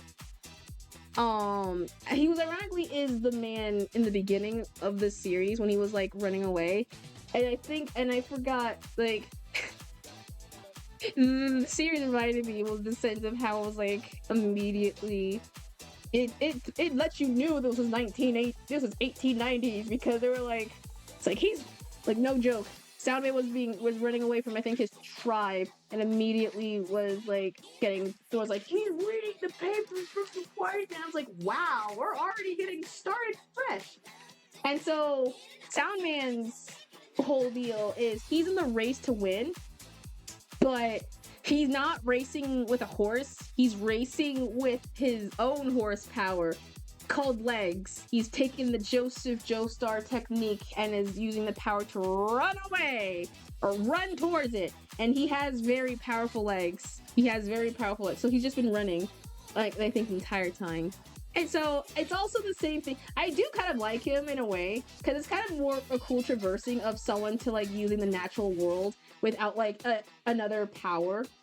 Bros and Musume. Dude, this entire series, when you think about it, my biggest headcanon right now is that everyone is like a horse. Everyone's a horse girl and horse boy, and so they all have pony sonas. I'm just imagining if somehow they smacked into modern times, how they react to now knowing the fact of their horses. Or there's like a horse like MLP fandom franchise. It's like Gyro and Johnny are just like Johnny boy, dude, have you heard of this hit new show called My Little Pony? Johnny's just like, what are you talking about? What the heck are you like? Johnny's like, there's a show about horses and they have magic in your hole. Do you think if I was a horse, what horse sona would you think I'd be? It's like, Gyro, what are you talking about? It's like, do you think I think I'm more of like an question. I think I'm more like a unicorn type, you know. I think I have like the magic style and like the aura and everything. I think they'll be either heavy into like Musume as well. I don't really look. There's like a lot of fan art with like their horses actually being like Musume girls. Like I think it was Valkyrie was one, and then I think Old Snow, something Snow. I can't remember. Something like Snow Old Lady. Gold ship. But I think it was drawn as like an old like lady because she is like an older horse, which is very sweet. And they were able to give her like wrinkles. And so I'm just like awing in the corner. I'm just like, oh, like it was like so sweet. Like the art made them like was like, oh my god, it was like kind of sweet. It was like very sweet to like see how they're like making the horses look like, I don't know, I liked it. So I'm gonna see like a ton of like MLP versions of like all the characters of anything, and there's already MLP versions of the horses and the Umusumes. This franchise is hitting everything. MLP bronies and horse girls / equestrians and Umusume fans and anime fans are like coming together.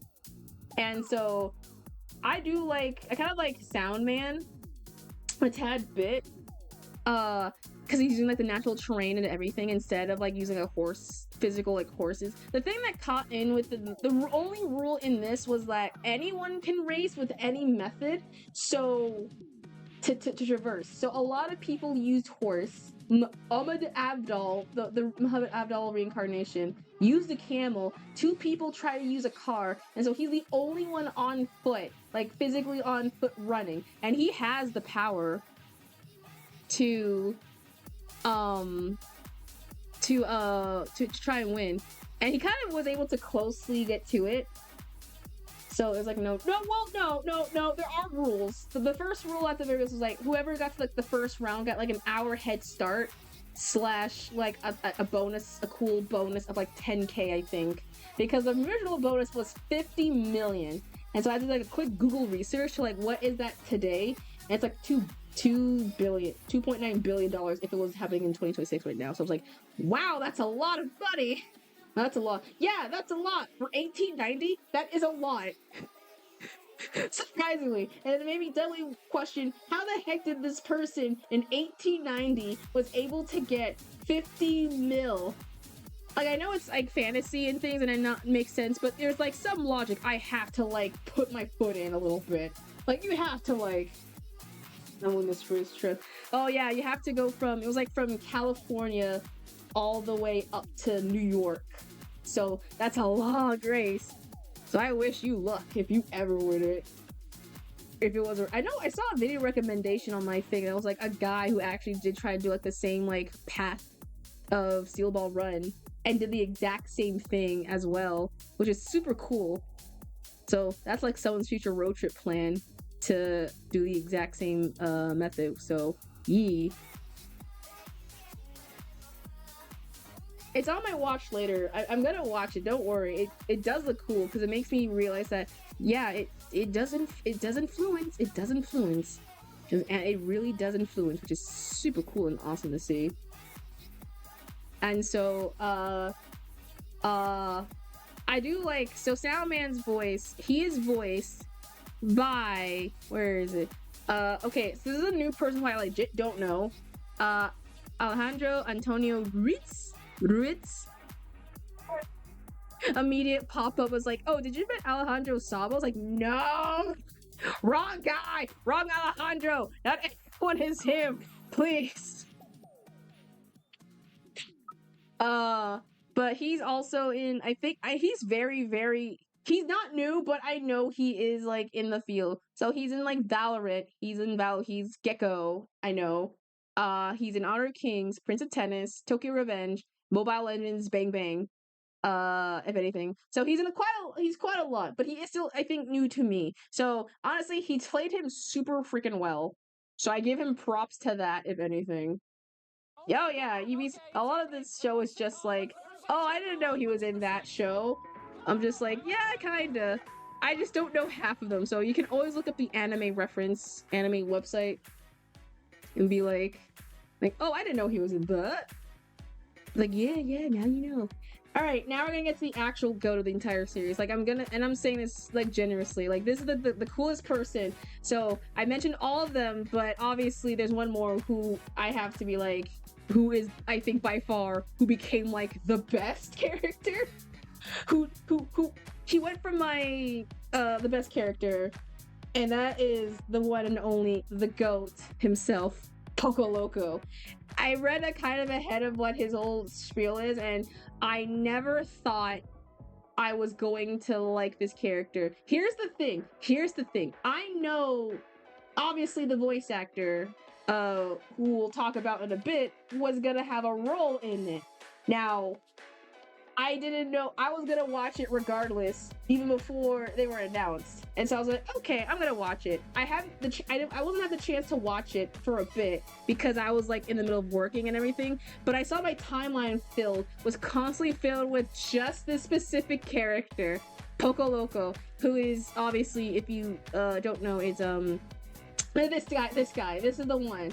Not my version, not how I drew my version, but there's like actual references on the other page. And so I thought it was basically just him, essentially. He was all of my timeline, ironically shipped with Soundman. So I'm just like, okay, I'll bite. Maybe he's like cool. And so when I watched the series, and full knowledge of who the voice actor was, I was like, okay, maybe he did like a cool performance, because of course he did a banger performance. I've watched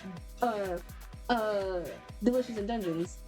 And so immediately, here's the thing about the character. The race started at 10, and so an hour somehow, Poco Loco slept a bit in the race, and was technically late to the starting part, and so was like, oh shoot, I forgot I have to be in the race. It's like, you know what? Nah, I'm gonna catch up in my own way. I'm gonna make sure I'm gonna be in the race. Bro, so he slept through the announcement thing, so I'm just like, how? And this is the shot of him just standing out in the field alone. So I'm just like, oh no. And so he immediately was like, it's like, don't worry, I'm gonna win this. Just trust me, mate. I got this. And so we get to a point of a flashback of him apparently having visiting some a lovely talisman no, that's basically what he is. He literally is that. It was a part where he was talking with his, I'm assuming grandpa was like, I had a dream. I went to like a lovely lady who told me like the future and said I was 1 in a 5 billion lucky person or whatever, or something like that. And so was like, I'm just a very lucky person. So I know I have, like, if I have a chance like to do something good. And so the man was like, look, I know you can stop dreaming and things, but dude, you gotta like put in your work, otherwise we're gonna have some problems. And so he was like, you know what, how do you feel if I win like a cool 50 mil? And so there's a part in the area where a bunch of other racers and him were following Soundman. And so because of that proxy, Soundman kind of led them to a cliff to try and get across. He jumped across, obviously, like easy. Oh, the music stopped. I forgot to turn the sucker up a tad bit because it's like I had to turn it down super low. Da da da. Here we go. But his whole process was the fact that like he was trusting luck to jump the cliff, because he was like, you know what, I'm not gonna back down. I'm gonna jump the cliff like a real gamer. And he almost dies. And Soundman was like, dude, get your rope. You won't fall off if you use your rope. It's like, oh, thank you, mate. And it's like, man, that was a very cool dude. Man, I wonder how I got out the cliff. It's like, it's probably because of my gratitude, fortune, and luck I have right with me. I was like, no, Poco, no, don't. That's not what you did. He helped you. Don't just chance it up to luck. Like, he helped you. Just say you had help. It's like, oh my god. And so somehow this man went from like dead last to catching up with Johnny. He was talking with Johnny and they went through like a shortcut through the trees, if anything. And so he was like, you know what? That's very smart, because the trees apparently were a shortcut to get to like a faster route to get to New Mexico. No, I think to the other state. I can't remember. Blah blah blah, whatever. And so Poco Loco was like, all right, that's a cool method. All right, I know what I'm gonna do. I'm gonna close my eyes, and Johnny's looking over him like, what the heck is he doing? It's the tree. He was like, what the heck is he doing? He's closing his eyes, and the branches, they're not even hitting him. And so that's where the meme image of him like looking like Shadow Speed, the closing eye thing came from. And I'm just like, oh my god. That's just basically the reincarnate. That's just him. That is just basically him. I saw art of like word like on it, and you can't tell me it does not look like it exactly. It looks like it exactly. That's the problem. And so Gyro was up ahead and was just looking ahead and just like, okay, what the heck? How's he like getting away? How's he like passing through without even like a worry? He can't even see. And so he was like, I'm gonna use my spinny balls. I'm gonna use those to like make the trees part the path and then slam it on Poco Loco's face. And so that's what he thought happened. So he came out fully in the lead with no other competition. But then Poco Loco is still in the race, but after he got clonked in the face with the branches, he's able to be to second place. The horse was able to maneuver, and him being dragged upon the floor, like screaming like, oh yeah, this is the power of the luck that occurred to me. That's why I was able to. It's a good thing I fell off. Otherwise, I would have had like a very shorter class. I'm just like, oh my god. Horse is carrying rope. The horse is right in like okay. I know I'm just recapping for him, but I found like a good discovery. I got spoiled. I mean, well, not spoiled. I was looking up like stands, and I think his horse's name is Heya, or his stands' name is Hey Ya. And I love that because it's the song from Outkast. It's the song of Outkast slash with Andre 3000. I was like, you cannot put like any better song motif. I was like, that is such a perfect genre for him. Because ironically, I think in the actual original manga, his character does say "Hey ya." He's like "Hey ya ya ya," but I think in the manga, in the anime, he says "Hey yo yo yo," or something like that. And I love that so much. But I cannot wait until I actually do see it, because I'm just like, the amount of Outcast references I was already seeing, I'm just like, oh my god, yes. And so he went like, it's like, oh yeah, with the power of the luck, this was able to help me get like a good clean lead, if anything. And so he ended up just taking like a lead a bit. And so at some point, they went to like a section that was right. And so it was a sectional point where where's my thing? Where's my duplicate? Where they were coming down like a slope hill. They were like going down a sloping hill, and Poco Loco is already like second place behind, you know, Gyro and everything.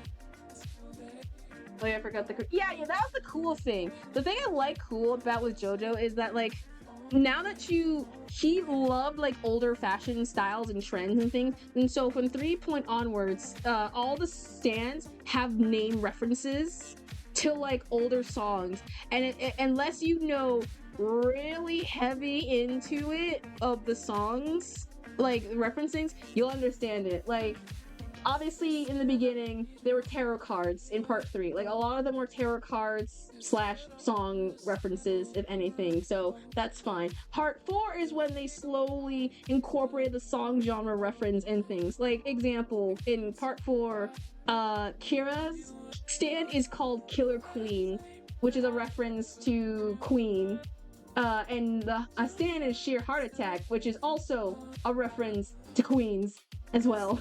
And so in part 6, Food Fighter is a reference to obviously Food Fighter, because they're just, you know, it's the band Food Fighter. And so you have like, if you have like a steam knowledge of like references to songs, song genres and things, Akira really loves that. So knowing that he picked Hey Ya for Poco Loco, that fits like way too well. I don't even know it. Like every I just want, every time he just like appears on screen, I just want to hear like the sound, like the theme song of Hey Ya slowly like slowly fading in, and just hear like, yeah. Goku would be my favorite stand. It's a pretty stand. I like, it's the cat motif for me. I liked it a lot. I love Crazy Diamond, which is also a reference as well. What else was there? It was also Earth, oh yeah, Earth, Wind, and Fire apparently was also in there. I didn't realize it until like I was like Googling stands, because like I want a stand called Earth, Wind, and Fire, like out of a joke. And I was like, hey, is there a stand called Earth, Wind, and Fire? And it turns out, yeah, there was. It's the alien dude. That was his stand. It was Earth, Wind, and Fire. I didn't know about that until like I forgot about that until I just remember it. Anyway, so Poco Loco is like second place, right? He's already like behind Gyro, and they're coming down, him and the other race are coming down this hill where it's like very slope and steep, and so they have to be like kind of careful to not, you know, trip, because any trip can somehow cause them all to fall. And so Poco Loco is the background. It's like, okay, we're already like in second place, but we're gonna take it slow. And so you hear like the voice in the back of his head, or his stand manifest. I don't know. Stands haven't appeared yet. The closest we have seen so far is Hamon ish. So on the back of the voice is just like, you're really gonna take it like the easy way? And it's like, what? Who said that's like, you're not gonna really take like that slow way? Already like second place, might as well go full throttle. I was like, well, I mean, yeah, it's like, you're really gonna chicken out on your luck? You really wanna chicken out on your luck, my friend? You really wanna disappoint? It's like, the world's your oyster. Go full throttle and everything. Like, don't be a the inner voice, which I don't know if it was him or his somehow stands manifest in a way, where it was just slowly telling him, it's like, hey, don't be a pussy, go forth and just like take the lead. And so he has like the inner struggle of like, you know what? It's the fate. I don't have it on my thing saved because I had to like get rid of it. I had too much storage. But it's the face of the nah, I win meme. It's like, you know what? I'll take that shot. It's like, what? Might as well take my chance. And so he bolts it. It's like the angel demon. It's the angel and demon, except there's no angel, no demon. It's just all of like the internet telling him like, hey, don't be a little pussy. Just go out and like win. Just full on throttle. Do not stop on that gas pedal. It's like, don't break. Full power. And it was kind of funny. And so obviously Poco Loco's like, all right, let's do it. And so he takes the lead and kind of passes Gyro for a bit. And everyone else, some racers were also trying to do that same thing, but because of them, they kind of fallen off. So that's kind of weird. How would that be? And everything. And so Pogo's like, yeah, I'm in the lead.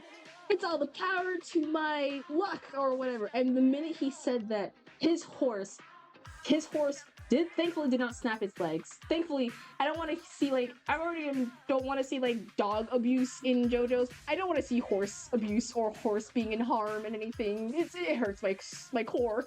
But the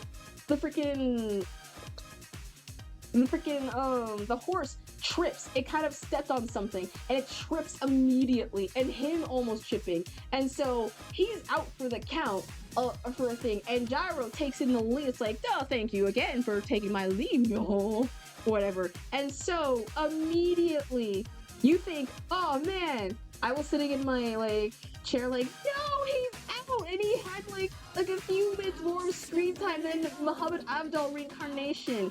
Man, I can't believe he's gone. Is what I thought, because he starts sliding down a hill with the corpse of the cow immediately catching down and immediately like sitting in pose. It's like, oh, thank you. I like my steak a little medium well done and everything. And he just took the lead. I'm sitting here like, oh my god. Oh my god, this dude has so much aura. He's like, his horse, you can see the way he's positioned on the horse, because like he's sitting with like, it looks like his leg was crossed in a way, and so he kind of is like daintily sitting. It's like, yeah, I prefer my steak medium well, thank you very much. And he just takes the lead. Where the hell you found the skeleton of a cow? That's what I'm trying to figure out. But if you want to know, it's because of that beautiful, beautiful lady luck that he has. And so my hypothesis and possible headcanon and possible what actually is, when his stand gets revealed, I think his stand has the power of luck in a way. Or at some point, he has like some sort of like luck level, which is 1 in 5 billion. So I'm scared that if he does have that, he'll die, because I don't want him to die. Because I think he's like my favorite. He's like my favorite character by far. He's tough. He's moe. He's a little silly. He's like a himbo. He's everything that I love and more. No way, I wish I could. Dude, he's like the better version of Makoto Naegi and Nagito Komaeda from Danganronpa. He's like the better version of them, because they also have like luck BS powers. If you know Danganronpa, you know what I mean. But he basically is that in a way.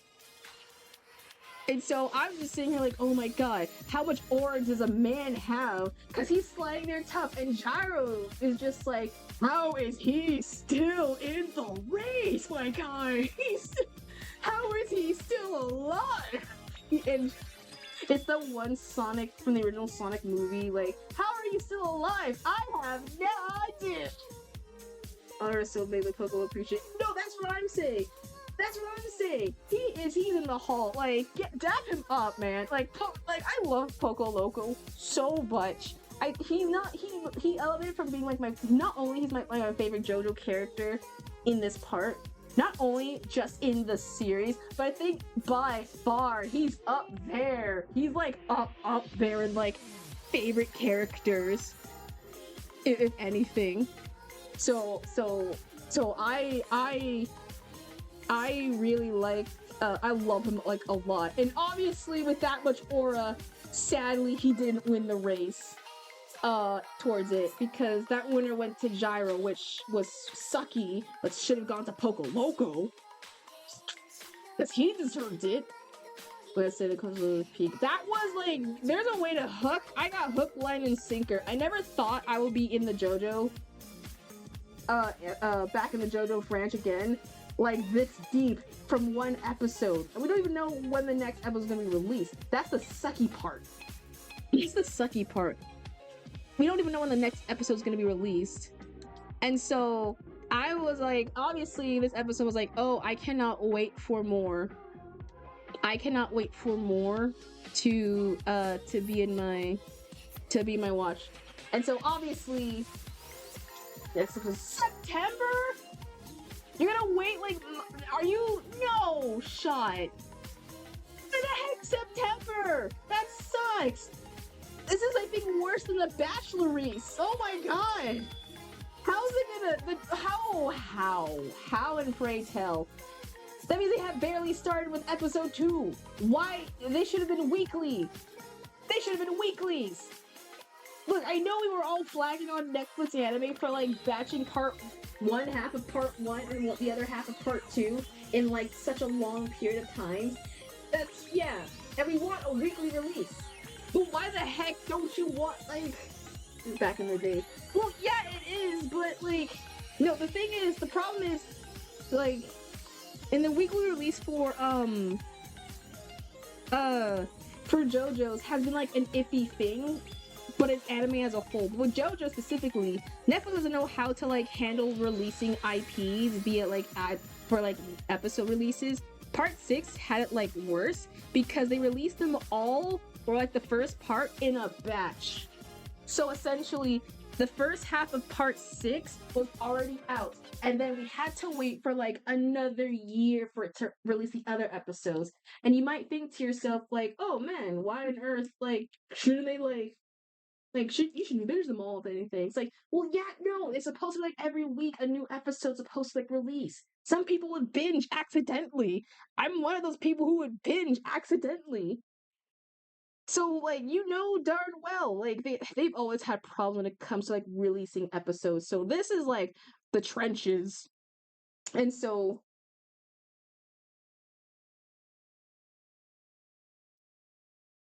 Yeah, Kit Kat September, wait, Earth, Wind, and Fire. Oh, is it real? Oh, man, is it an Earth, Wind, and Fire reference? Oh, my God. I'm trying to, like, I'm hiding from you. Hi, Monkey. We're just talking about JoJo's. You just came in my JoJo ranting, if anything.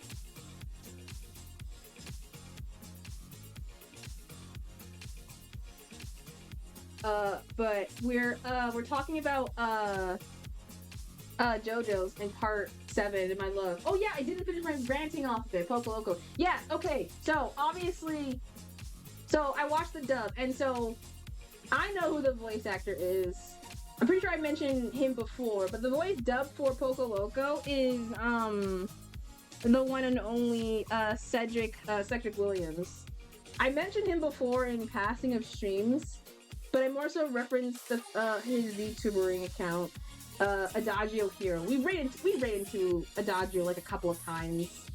So, yeah, it's the same one who, if you don't know, obviously is the voice for Kabaru in Delicious in Dungeons. So, yeah, this is ironically, the second time we're having, like, two,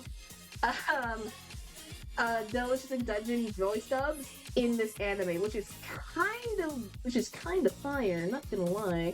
But yeah, I didn't know why, I didn't know how long he was out, but obviously this makes 10 times sense as to why I don't hear from anything. But yeah, what can I say?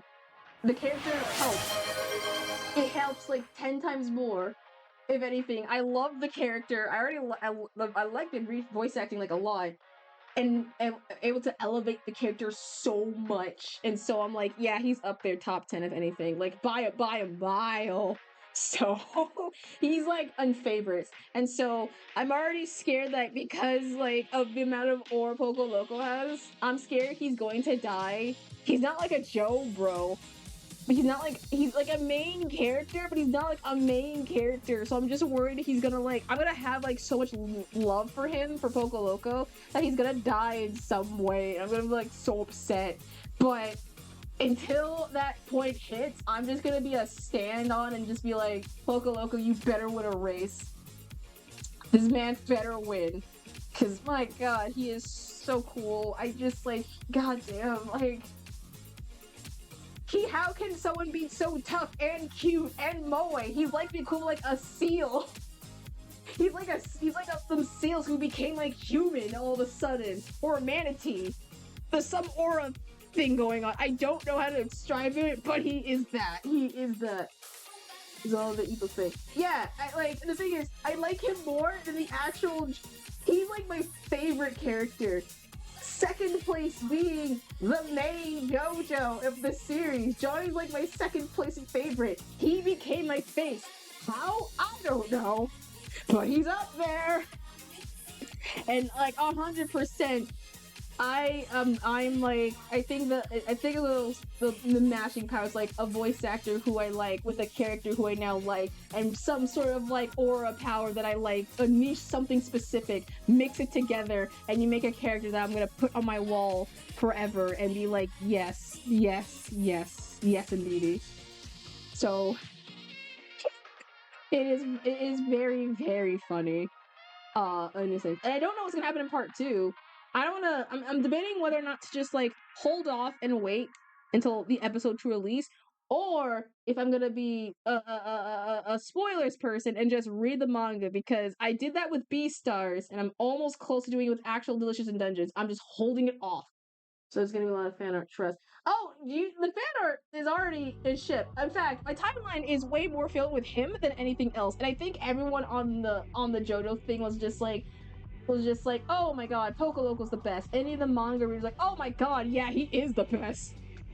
So suffice it to say, I think we're in the cups of a good character. Obviously, Gyro is like my favorite, everyone's like favorite character because the grills and everything. But still, I think Poco Loco might be the fan favorite from everyone.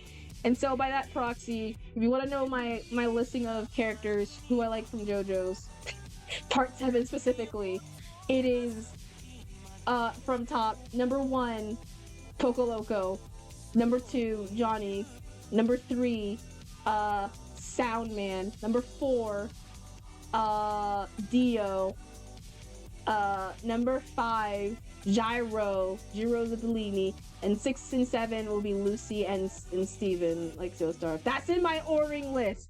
Those are who I like. And depending on how the episode changes and goes, I don't think he might differentiate or not, but I'm just gonna say this right now. Poco Loco's just gonna stay perma on the top. I don't care what happens. I support my king's right and wrongs, alright? I support all of his luck. I support all of his right, his good luck. The number. I had to like get it out the way, just in case, because I might forget, but that's my standing. And if anyone's like, it's like, oh man, why don't you put it in the list? Like, I gave my reason. And that reason is I like Poco Loco slightly better. If anything. So yeah. So but what I know, you probably like a character better than I do. So if you like Jiro Zeppelin Blimp, I don't know, go forth. This is like it, and then that's cool. Well, okay, if you have seen the first episode, chat, without spoilers, and this is no spoilers from like the manga, if anything, like just if you just watched like the first episode. If you did watch it, then who is your like favorite character after the ones that I listed proxy? Because I already know my favorite and my least favorite, or not like least favorite, but like, well, even if I say the list, they're not like least favorite. They're more like characters I need to know and get to understand better. Like all the other ones had like better understandings. The only problem between with like from I think Dio downwards, it probably is like we needed more episodes and context. Or if you read the manga, you'll probably be like, oh, I understand why. But in the anime, if you're just watching it just without things, it's hard to game because Diego's just like the Dio equivalent. He's just like a bully, so he's not really like that important, but still is important because he's freaking Dio Rando the world. And Zeppelin didn't have much because they didn't tell me what the balls were for. We didn't know why he's special. We don't know why he has like that little Nyoho accent. And we don't know what the heck. The thing is, we don't even know their stands. So that's my little upsetting about Pat. We don't know what their stands are. You got me eating my face. Yeah, no. We don't know anything else because like we don't know what their stands are. Like I already mentioned like one of them, or heck, even like like what I got from a spoil and like a headcanon from what if we ever get their stands, because they have to exist. It's JoJo's stands, and they have the Hamon in it. They need the stands, because you can't have the Hamon without the stands. That's like what? That's like a peanut butter jelly sandwich without even the jelly or the peanut butter. It's just bread. It'll be a very peanut butter sandwich or a very jelly sandwich. Both sound delicious on their own, but together they make it perfect. So I'm just now just telling, like, please, I want Netflix. Please. When the heck are you going to release the other parts? Because you're making... Thankfully, when I saw my timeline, the fandoms are like, this is like the most we're gonna eat for months until we know what's gonna happen. So thank you. I'm seeing like fan art, edit, everything. I've already now shipped immediately Soundman and Poco Loco from that one interaction, and I saw like a cute fan art, so I'm immediately just like, yeah, you know what? I see it. I ship it. I'm all for it. It is. Well, to be fair, it's March 25th. It was like we're gonna be out of March soon. We're gonna be into April territory. So if anything, we'll be out. This month will go by quickly, very quickly, I feel. So yeah, like we're like 3 months in. It's gonna be April like next month. So like we are very surprisingly like yeah. But yeah, that was like the biggest thing, because I saw ever since I always wanted to, because JoJo is like my favorite always niche. I just never really talk about it much, if anything. The only time I did mention JoJo stuff was if you scroll in my old Instagram, I had like made only edits. I never fully drew them, but I did edits for when I was into JoJo's at the time. So I did like one for like Dio, I think Yasukira, I think was like Kakyoin. That was like I think my first ever edit, if anything. But I was heavy into like JoJo's. I just never really like shared it enough. Before like there was like they let you schedule for next episode, they don't know it. Yeah, even the creator was just like, hey, when's the next episode gonna be out? He's like, I don't know. It'd be cool. Yeah, it'd be cool to have the next episode, huh? Like, what do you mean? It'd be cool. You made the series and you're animating it. What do you mean you don't know? It'd be cool for it. It'd be cool for us to see it too.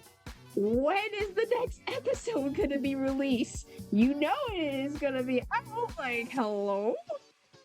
But I'm just like, oh my god, we're gonna be like, this is gonna be my digital circus like thing.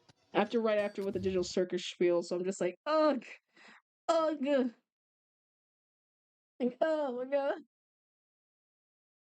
Gonna change something watching the Hopper driving it. Oh my god! Speaking of, so that's another thing that's been on my timeline. Chainsaw Man. Now, no, I'm not a heavy Chainsaw Man, so I'm obviously not gonna say like heavy spoilers. However, yeah, it's really hard for me to like avoid any, considering the fact that like my timeline has been filled with like nothing but Chainsaw Man for like a bit. So obviously, Chainsaw Man, if you have not noticed, is now officially over. It's now officially over. The series is ended. And people are saying this is like the contender for like the worst ending apparently. So I'm just like, oh boy, we're running like for worst. What's this worst ending award coming to? Hopper, when I became like Hopper, my fave movie. Yeah, that was the thing. Like in the rips of like everyone like after the last like chapter before like it ended, the second to last. I was like, oh my god, what the heck, man? This is terrible. He made a comment. It's like, Hopper's my fave movie. I love watching Hopper. I got reincarnated. I was just like, oh my god, the world. They're like everyone's in disarray. Meanwhile, he is like yes, my favorite film. Like he knows, like he just didn't pull like a pin nuke on the entirety of like the franchise as a whole. And so I'm just like, oh my god, it's like funny. It was so funny. There's a minute, spare minute corner. It is. I can't really commentate much on what happened in Chainsaw Man because, and plus, I don't want to spoil it because some probably will watch it, and I don't think I'll watch it, let alone read it. But I just got like spoiled up the wazoo. But apparently, it's now considered for like the worst ending. I don't believe that. Apparently, there's worser endings. I mean, look, people have already said Oshinoko was bad, JJK's ending was bad, and My Hero Academia's ending was bad. So I don't think that's in the sense it is bad. I don't believe that. I think it's just a fine ending. It's not a bad ending. It's not a bad ending. I think people are just exaggerating because, to be fair, Chainsaw, it was the shonen era of like the new gens. Like My Hero was new gen, JJK, fucking Dan and Oshinoko, the new gen of animes, and all of them having like crappy endings. This is always gonna have a crappy ending. So it's only a matter of time between Dan gets his own crappy ending. So we're just like, uh-oh. No, it's a nice ending. People are just making fun of it because of Deku's haircut. So that's the reason why they were like, oh man. And like the ending part, I don't freaking know. People were just being weird.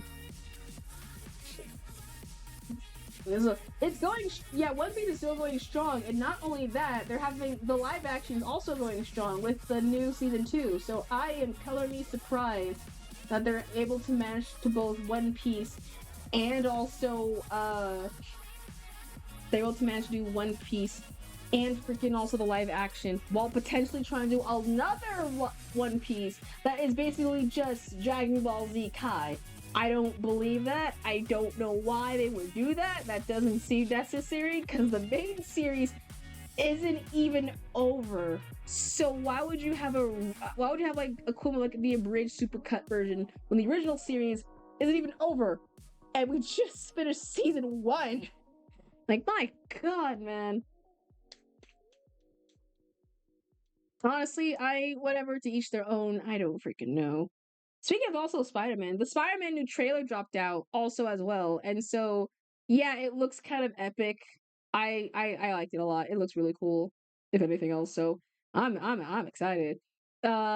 I think it sucks that Peter's now best friend became the clone of what's his face from the Spider-Man comics. Paul. I think Paul is his name. The trailer's nice. And yeah. Oh man, it was so yeah, the Spider-Man trailer was like super cool, but who the heck was that other random douche of a guy? I don't care about this random dude. I want to care about Scooters Man and what his cool, funky, fun stuff is. But man, okay, but for real, Peter is going through like the worst type of deal ever. Like, holy shatskis, he is like going through it all. Poor Pete's, man.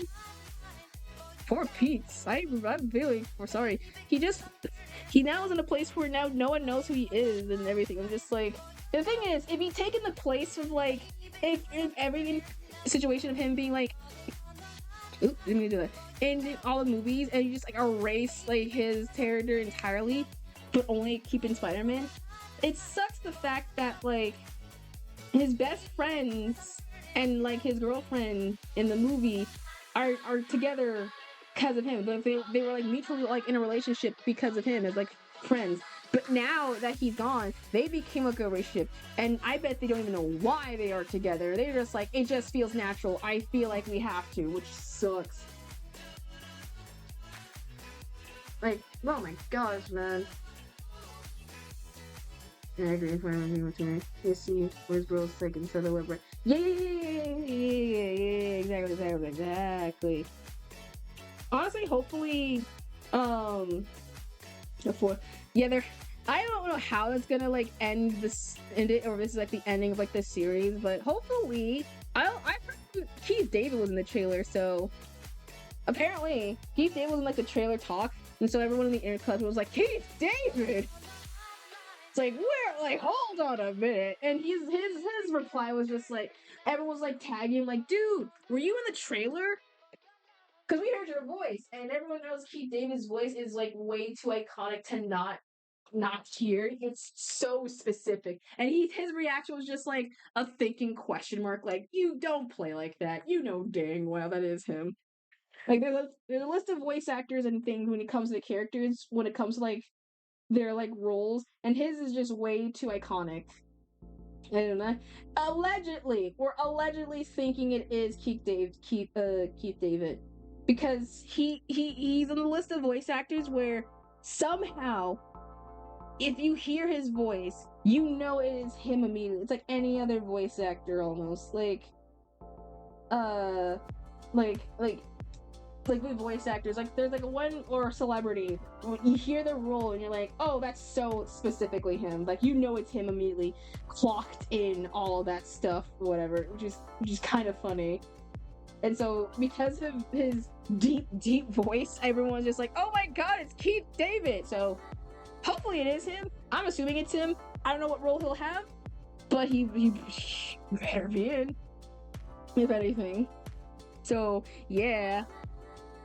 Also, and what else has happened? Also, I'd never seen on my timeline, but people kept talking about it. The hell is Fruit Love Island? Apparently, why was it on my? Why? We as a society, I think, just like we're like the darkest time period, because what the heck is Fruit Island? Why were we talking about that? It's not good. Don't say yummy to that. It's not good. Apparently, it's an AI Love Island type spiel, apparently. So it was on TikTok. It was a TikTok account or an Instagram account, I don't know, where basically it's AI videos, the people just making fruit videos of the characters, freaking like every like drama Brother Bear type video, whatever,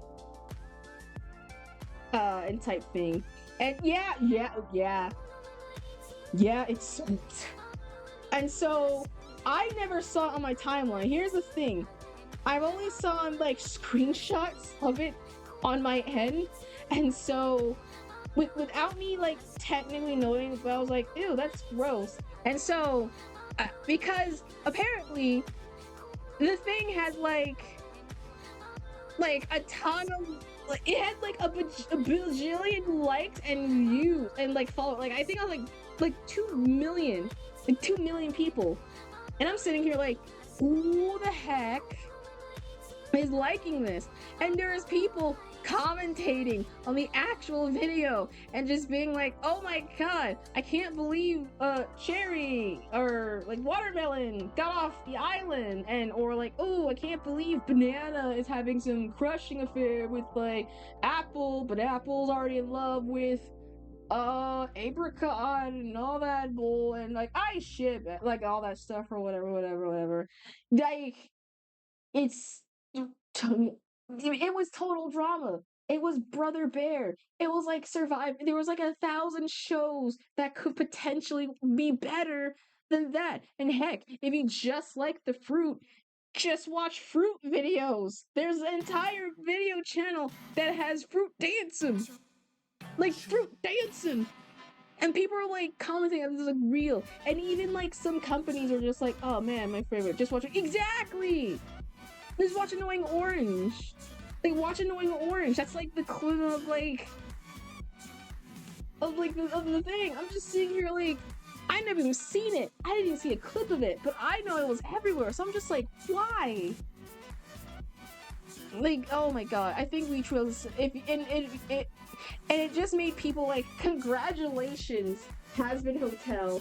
You are not the worst Hazbin Hotel fandoms. You're not the worst people ever.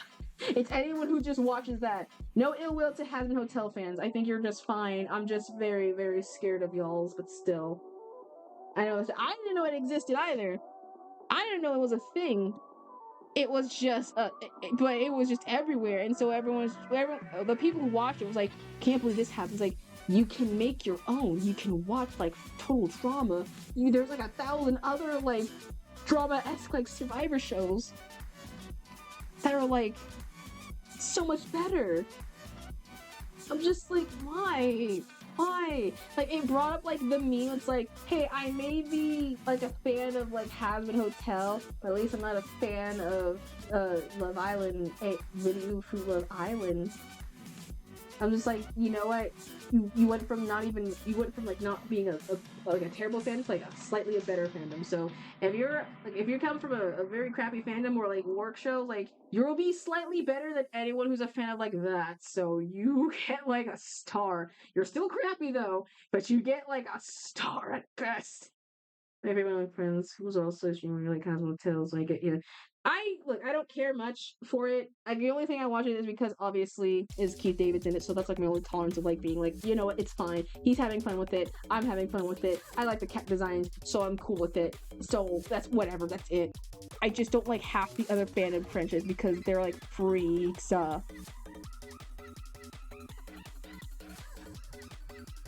Star and a half. Yeah, a star and a half. You don't get like, and not even like it's like the star that's like a half scratch, like slightly scented ones. It's already like the scent that's already like faded away. So it's kind of like already the scent's already like gone. So it's just like you're still pretty, but you're just not gonna like, yeah. So I thought Fruit Island was like, no. It is not. From what I've gathered, from like what people say, Fruit Island is basically like it's AI generated like fruits, but they all look like people, like anthropomorphic like fruits and stuff. So they have like the majority. I think I'm assuming it's like female, but I know there's like a male. I don't know who. But it's supposed to be like play off of like Survivor type of like shows, total drama and things like that. And ironically enough, I have to like, I'm scrolling on my timeline. There are so many videos that are like AI, like drama-esque, like series. They're like, this is the story, or like commercials I'd be like seeing on my timeline. I'm like, this is the story of Janice Renee. Janice Renee had a lovely family and was home to the Renee family. All of a sudden, it turned downhill when a mysterious past. It just feels like this is like the new version of like Gacha's life. This is like the version of like Gacha Story Lives, and Gacha Story Lives were like already like 10 times better than that. So this is just that, if anything.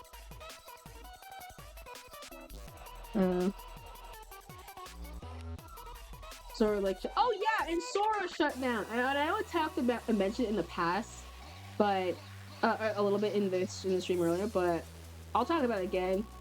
To Sora, who made the post, who was like, so Sora shut down like today. So Kanger wasn't the only thing like shutting down the one major problem AI, but Sora shut down, as in it's fully gone. From the slot program of OpenAI made the slot program of Sora, decided to shut that down, and everyone, or in the program, in the comment or the post was like, it's a heavy heart. We have to like get rid of Sora. We know we made so many people laugh and enjoy in our tech program, but unfortunately we must away it because it's not a good thing. Or I don't know what it actually said, but we know that at the very least we want to thank you, the loyal fans, blah blah blah blah blah, blah, blah, and things like that. But here's the thing, no one gives a rat's ass about Sora AI. In fact, I'm getting Sora AI like commercial stuff on my on like my ad feed. You have any idea? I'm mid driving, or I'm like at a stop sign. I look at my phone, I get a commercial. It's like, I am Sora too, whatever the frick. And it's just like promoting itself. Like days before was really being shut down. It's like, hey, use me. I'm the new Sora AI, the powerful tool. And I'm just like, no, what? No, why now all of a sudden? Like I have not. Oh my god, do you have any idea? It's hard. I'm on the art side of my timeline feed, so Sora and Sora stuff is like constantly on my timeline. And the worst part is the fact that we're at the point where many artists are trying to like prove themselves that they're not AI like stuff. Like seriously, I have like a filter / like an effect on my Twitter specifically because AI people will take it and run with it and make it on the thing. So I'm just like, blech, blech, blech. But now that it's fully gone, we can all collectively say, fuck you, Sora AI. That fuck you. And coincidentally, I think because of that, Love Island's gone. I don't know if it's run by the same program. but it's very, very funny conveniently. And so, feeling like the AI bubble popped, the same time, Disney started to not pair off with Sora no more, / the AI thing. So Disney's now literally not going to be associated with it. So I think it kind of popped, but we're like, this is a weird part where like, what's the catch? A lot of people are like, this is oddly specific. Because like everyone's kind of like paranoid a little bit, like why is this happening? Why is it all like kind of happening? Because I think the new CEO for Disney / Pixar is now stepping up. Bob Iger is no more, and everyone's is like ding dong, the witch is not dead, but still, screw him, honestly. For really not making like Disney like bearable and kind of like making it ASO. Yeah. But anyway, I think it's kind of fire now that the CEO for Disney was like, look, if I'm in charge, we're not gonna have no AI stuff. We're not gonna have no AI stuff into it. And he was right. So that's like a good step in the direction. But for now, but for now, we're just holding off for now. But that's like, it's been like a lot of ups and downs in this entire spiel. Also, game was the one Thomas the Tank Engine game. Oh, the one where they had to like ragdoll Thomas and friends like off the hurtling cliff and everything. Yes, I have. It's stupid, but it's funny. I think it's like a mod. That's like the funnier part. That's like a mod part. I think that's the funnier part of it.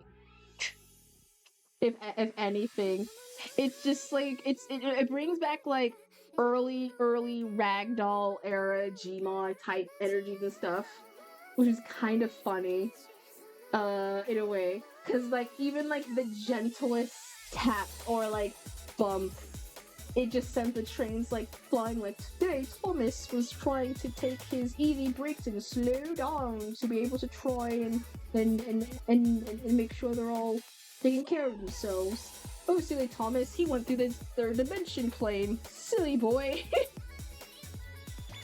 It's the old train. It's any simulator games, if anything. It's like any simulator games, and I love it. But, oh my god, it's so funny.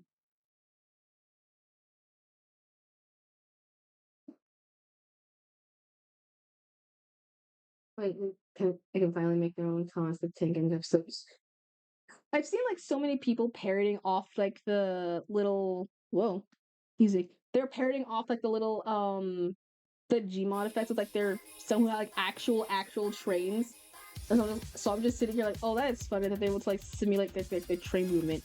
I think that's it in game wise. What has been like in terms of popularity, I guess. I think.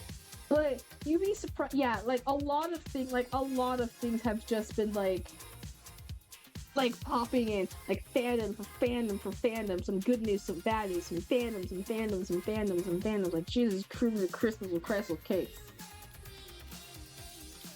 Like, oh my god. Honestly, it's not a Thomas game, it's more like the mod, but still, it's a win-win regardless. It's a win-win regardless. It makes you realize, people realize now kind of, fun fact, Thomas is like a dark series when you really look at the book series and like the early Ringo Starr era like narration. Cause it is kind of darkish when you like think about it. From it, cause there's like a story, and I remember this episode vividly. I have one of the books. Ooh! I didn't have the books. I used to watch like the Ringo Starr, the claymation-esque one, and I was like kind of tolerant with that. But I remember this episode, and I know I talked about this.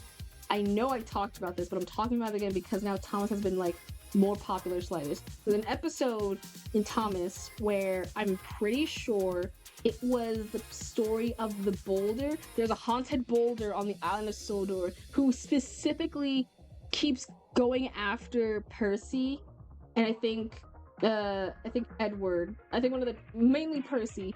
And the thing is, the boulder is confirmed haunted, which means the boulder is dead.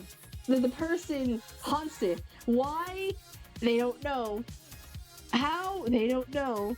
But it's a haunted boulder who kept tormenting the trains. And he kind of was like a spirit of like a guardian or whatever.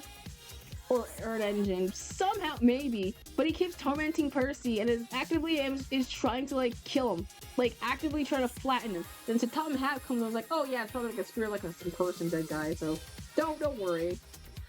Don't worry, it's like it's a spirit guy. Don't try and like pretend it's like, no, you're fine. And we were like kids, we're like, oh man, that's fine. Like, dude, what?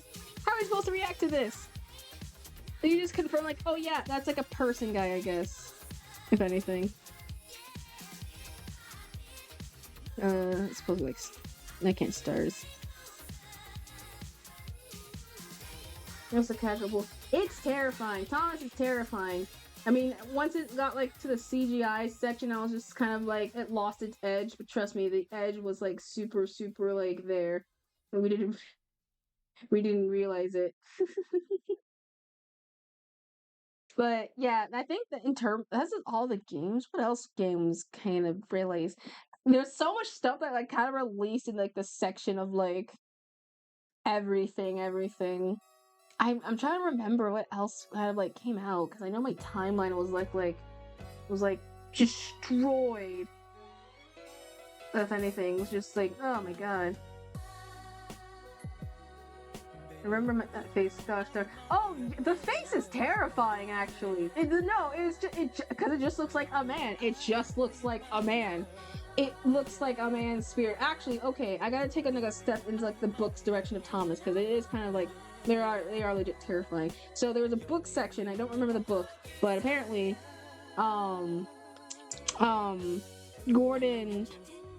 There's this book of a story of an engine who wants to take a sick day, and this is coming from me watching Tomska, so this is like a bridge version. Watch the original of Tomska if you want to see the actual context. But basically, there's a train who tried to take a sick day because he didn't want to work that day, and so he was left in the shed. And so because of that proxy, he kind of was worried that he wasn't being useful, and so when the humans came by, the train told him, it's like, oh my god, I'm sorry, I'll be really useful. I'll make sure to never take like a sick day off. And so the humans were like, alright, well, would you live for now? I'm just like, what in the actual hell? It makes you kind of think, like, the Iron Sorter is not like friendly than I thought it was. They really value the ness of being really useful engines and really useful. And so, like, if you're not really useful, you either are like shipped off or you're scrapped, which is the equivalent of like death, but I don't know if trains can die. They can drown though, they can breathe, and they have lungs, so 100% they have to be like, they can die. And that's like messed up. Oh yeah, it is. It is. And like, it's not even the worst part. There's an episode where Henry was kind of like, I don't want to get wet. It's raining outside. I don't want to get wet. I'm going to stay in the train tunnel. I want to stay in the train tunnel. I don't get wet. And so people were just like, Henry, get out. You can't stay in the tunnel forever. And so Henry's like, I don't want to. I want to stay in the tunnel. I'm going to get wet. And it's going to wet my paint or wheels. I don't remember the context. And so you might think, did they like, was the response, oh, no worries. They can stay in the tunnel, or look, I don't care, just get out, or move the pave, or just go somewhere. Or C, did they decide to brick him in the hole, leave the peephole inside, and make sure he stays in there for like roughly 8 months, watching all his other friends passing him by, to the point where he slowly gets rusty, and so he comes out more traumatized than ever, and just having to live with isolation for the past months. And so if your answer is C, then yeah, that's what happens. That's legit what happens, and it is even more effed up than before. So yep. They really went that far to like traumatize a train because he didn't want to get wet. That's the reason why that occurred. Like, he wasn't even being a douche or anything. He's like, I just don't want to get wet. I just want to stay in my protective shelling, please. and they were like, they could have said something like, oh my god, it kind of was messed up. So it's like messed up more. Oh my god! Yeah, oh, you want to see more messed up? I got another Tom lore for you.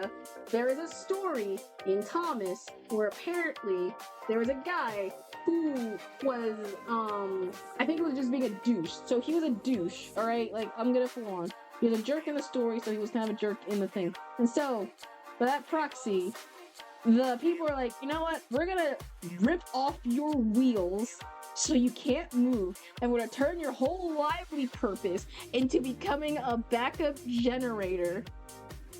Like a backup generator for the rest of your lives, so you can see other people walk around and be more useful, so you'll be stuck as a generator forever. And yes, that is legit. That's also what also happened in the story as well. I'm also not kidding on that department. They just turned like a train to a generator. And the thing is, it's the same story with like Henry's spiel, because he was just like stuck in the cave forever for like a while. But the difference is Henry got out. That one just stays like an engine forever. He just stays as an engine forever. He legit never like gets like freedom. He's stuck like that forever. So that's like where the WTF comes into like full gear. You're just like, oh my god. That's a fate worse than death. I don't, right? So you're just like, if you're not really useful, you get scrapped. And if you're not also if you're just a douche, then you're just like, you're gonna use your parts. I mean, if anything, why do you think in like the old Ringo Thomas series, there's like a bunch of like scraps of metal parts of train, like their faces, their wheels, like covers and things. When you think of them like the corpses of like the trains, when you really think about it. I mean, the ridiculous, you're like a sentient one. Like you're seeing all your friends having fun. You're seeing all your friends being like really, really useful and everything, and things like that. You can't now not be, because you're just stuck as a train because you decided to play. You just want to be like a dick for a day, and so you're just like, ah, man, it's just teaching kids like, you gotta be really, really useful. Yeah, Thomas is like a very dark series. I'm glad people are now realizing it, or now realizing again, because Jesus Christ, sentient is like worse. You gotta watch everything revolve without you.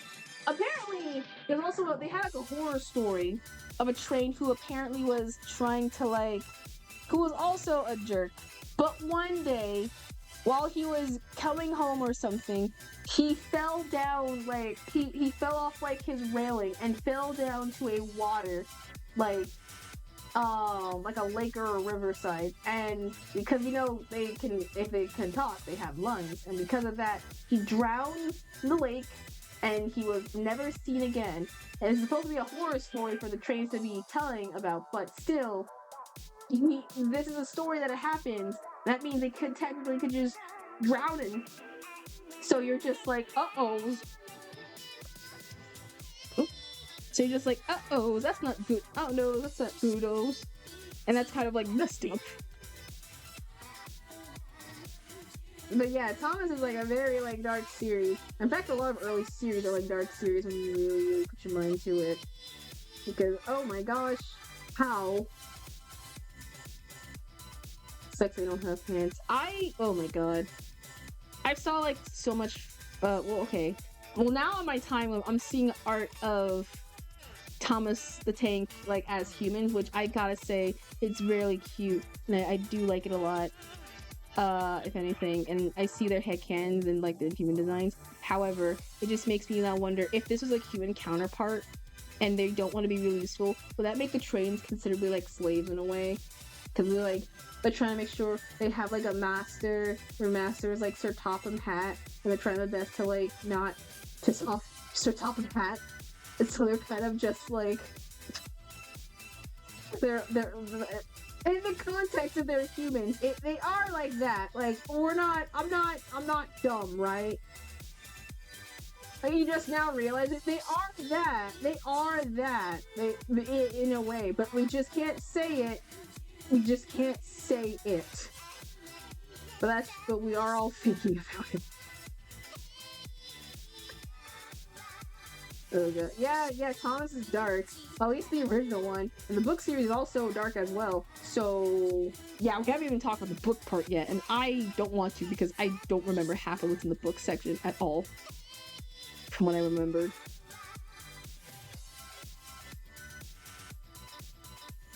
I don't even know what to say. I stopped. Yeah. No. Also, oh yeah, the awards came out. Oh yeah, so last I think a couple days ago, the Oscars kicked in immediately. I actually don't think I talked about it.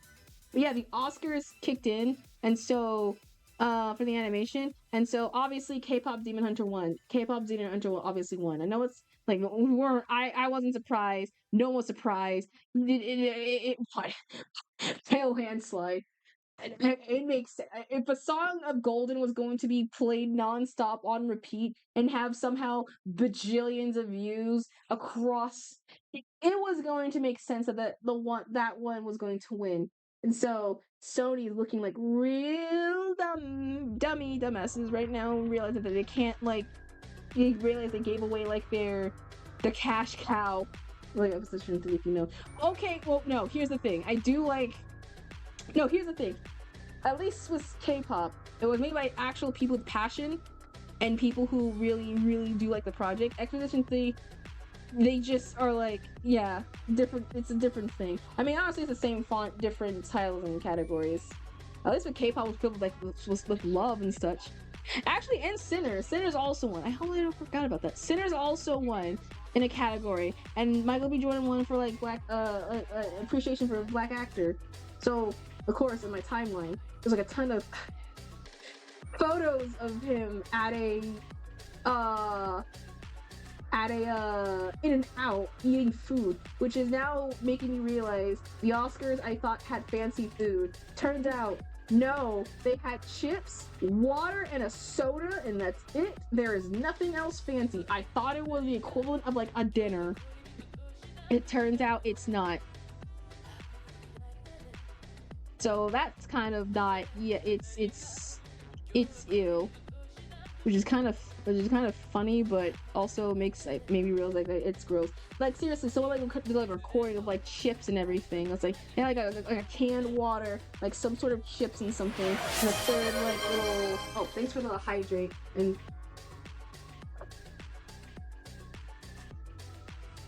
Which is kind of sucky. But I'm pretty sure we all knew at least K-pop was gonna win. Seriously. And the posture check. Because seriously, no franchise, no fandom from one movie was gonna garner itself that much of contraction within a span of in a month. And now already in the making of toys.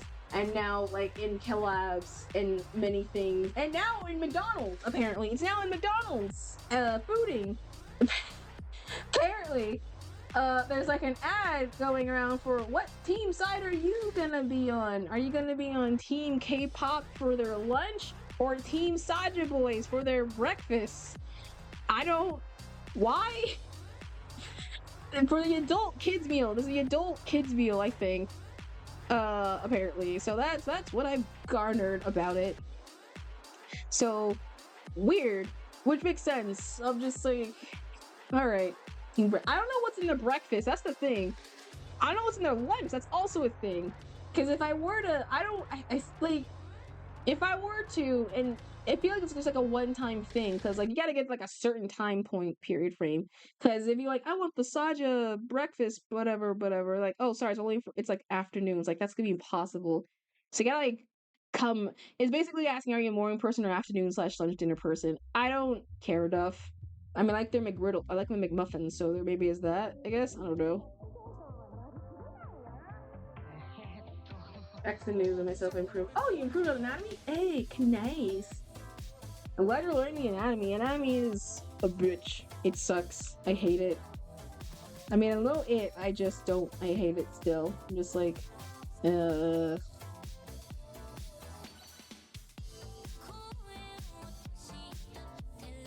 Excuse me. Also, my VT was my art a second time. Hey, let's go.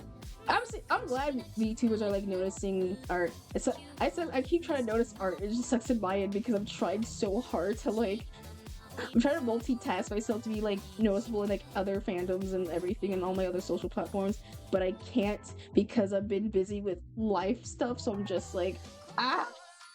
But it's nice when like a creator like notices your work. Like, they don't have to go out their way to be like, yeah, I see your stuff, and yet they do. Surprised because they have fan art specifically.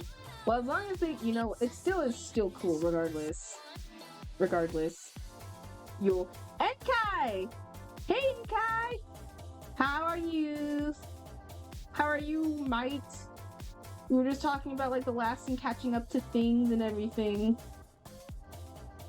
Also, I was able to follow you. I wasn't able to watch, but I'm kind of like I'm lurking-ish in your stream-ish. I'm just not like actively watching.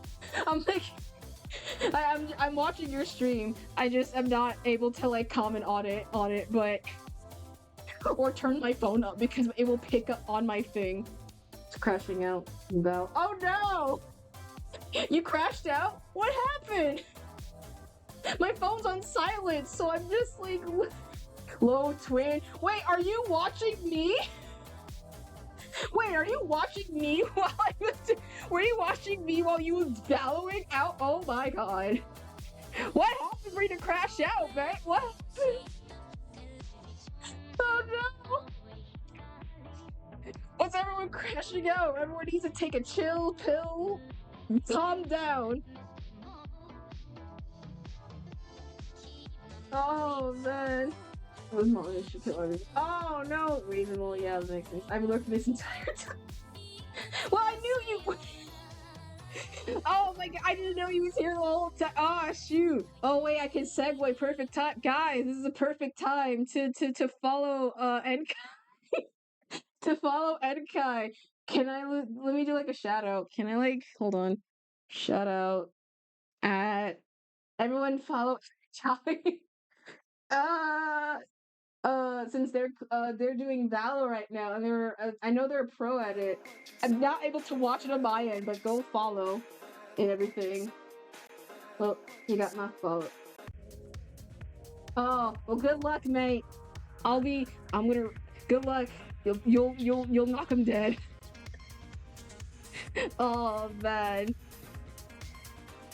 I'm scared to play. I wish I could play shooter games. I give like props to like my friends and like people who are able to play like shooter games and like FPS type games really well. Valor's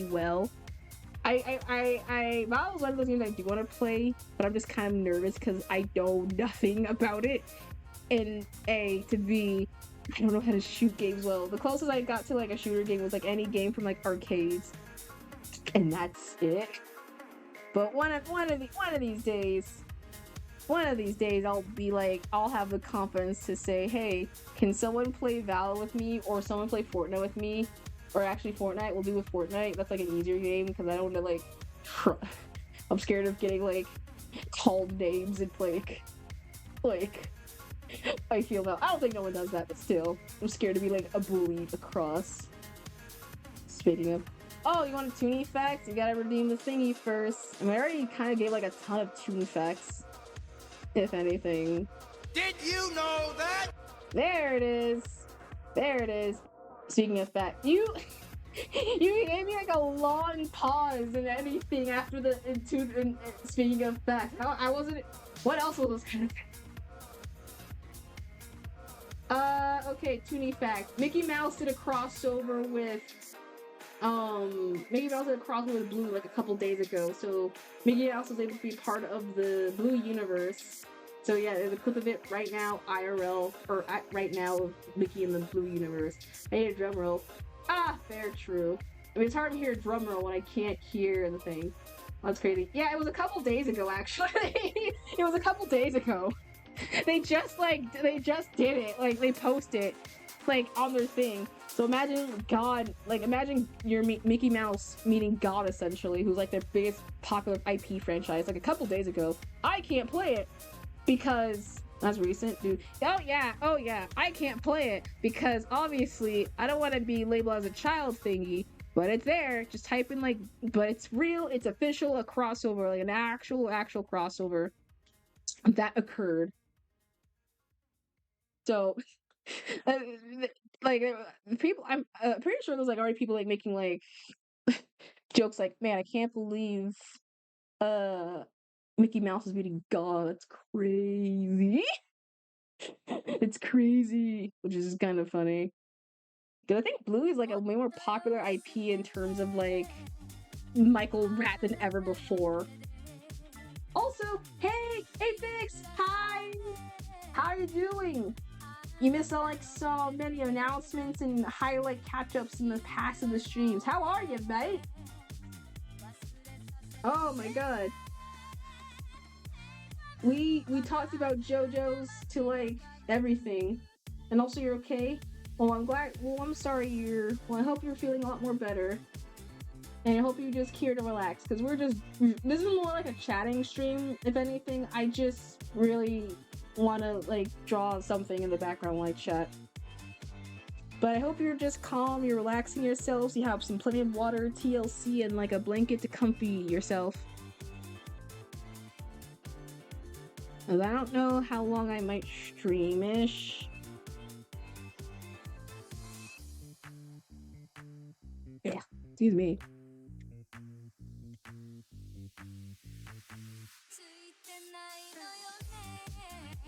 Also, I hate saying shin swings. I never send to the channels like they do in misdirections. I go, okay.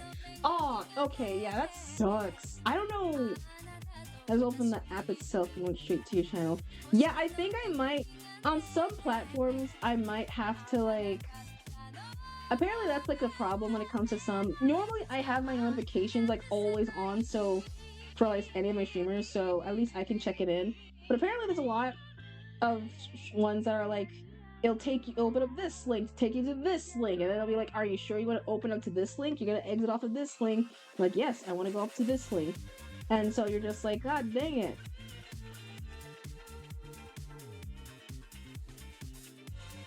It's a browser. Yeah, I try to find multiple ways. I thought with like links on like Instagram and like I think TikTok, they'll have like the automatic link thing. So I've been trying to copy paste like my Twitch thing and post it there instead of me just do like the full on thing, because you can't click on the actual link. And Twitter is like the same thing, and Instagram. So I might like, I'm trying to figure out how to do it. I don't know how. Browser issue, link send me to the browser, not the Twitch app. Oh my god. Yeah, I don't know how to fix in that. I don't know how to, I think it just, that sucks. That sucks, man. Well, but hey, you're here, you made it. That's still good. You're able to find out, navigate your way from like the crevice and the torment of like everything. But yeah, but we was talking about JoJo's, we was talking about K-pops, we was talking about aka like a bunch of cool things that happened in the span of like the weeks in terms of fandoms and franchises and things like that. So a lot of things happen, and oh my god, right, oh my god, Tomodachi Life demo came out. The Tomodachi Life demo game came out for Tomodachi Life sequel. I can't play it because I don't have a Switch or a Switch 2, but I'm seeing streamers play it, and oh my god, I'm excited for when the actual release drops. I really love Tomodachi. It's my favorite. I never play the original, but I do love memes, and I do love similar type games, so I'm in love with it. So the day that I ever get like a Switch, that will be like the only two games I'm gonna get is that and Rhythm Heaven. But the demo came out and everyone on my timeline is having like a ball. Like they're making the customization of the characters, and from what I gathered, there's like an option for pen mode too, so you're able to like draw like little features on like the character and things like that. And so it looks so fun. So like I saw a comment, I was like, man, the Homestuck is gonna go crazy. Like every man, overseas and Homestuck fans are gonna go bonkers. They're gonna go like nuts for this. That's so cool, right? It looks so fun. It looks so. It's awesome. Like everyone's like so creative. They like already make. It's like the combination of like original Tamagotchi Life and Miitopia, and I love that. It's so beautiful. So I cannot. So by the time so when the time the actual release game does come out, we're obviously gonna have nothing but Tamagotchi Life on my timeline. So I obviously can't play it because yeah, I don't have it. But I'm gonna be. But you bet your sweet Bippy, I'm gonna sit down and I'm gonna like watch people play that game. I will watch it. I will watch any streamer let's plays of it because oh my gosh.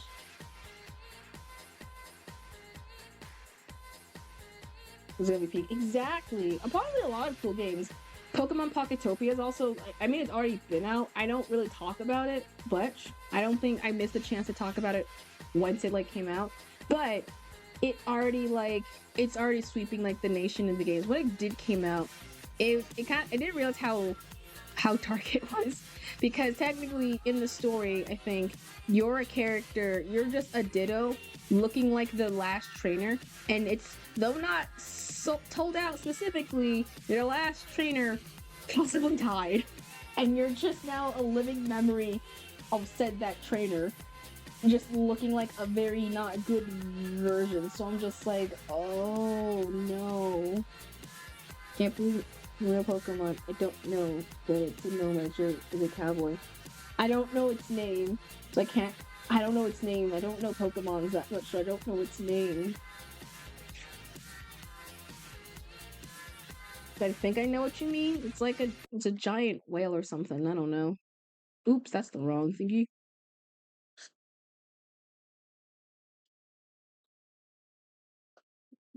But yeah, a lot of cool games, honestly, have been like slowly coming out. So that's kind of neat, if anything else. Like games like the indie series and things like that. Like so many poppin'. We already listened to this song. Okay, we're gonna play into this one.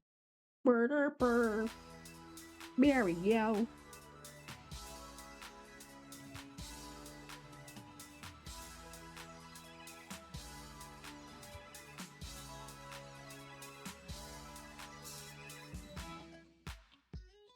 Literally, it is. Sometimes I check just in case, but it was at least a different song, but it already played like back to back already. It's just if anything, so it was like another song like right underneath it. So we're just like, all right. But yeah. What else?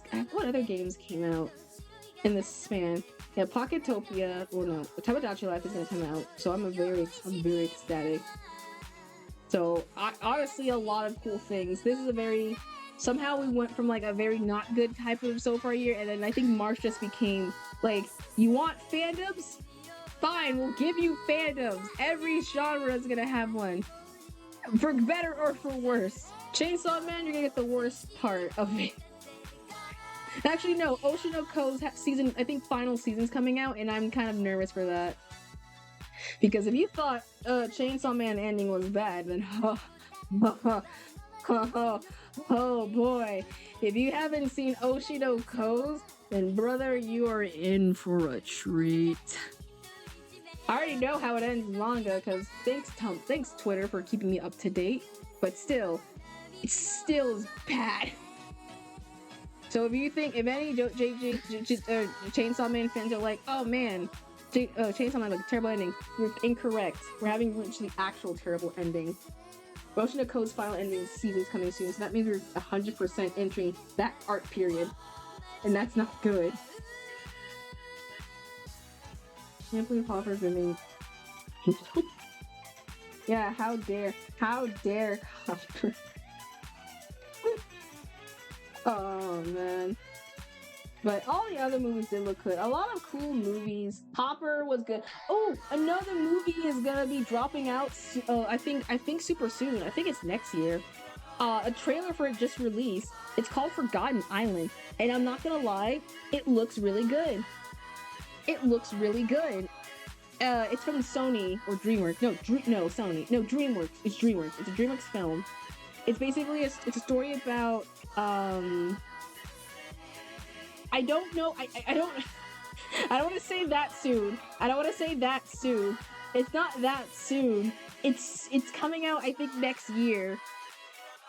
It's called Forgotten Islands, and it's a story essentially about like two friends who went to like this island who were like I say still soon can mean anything.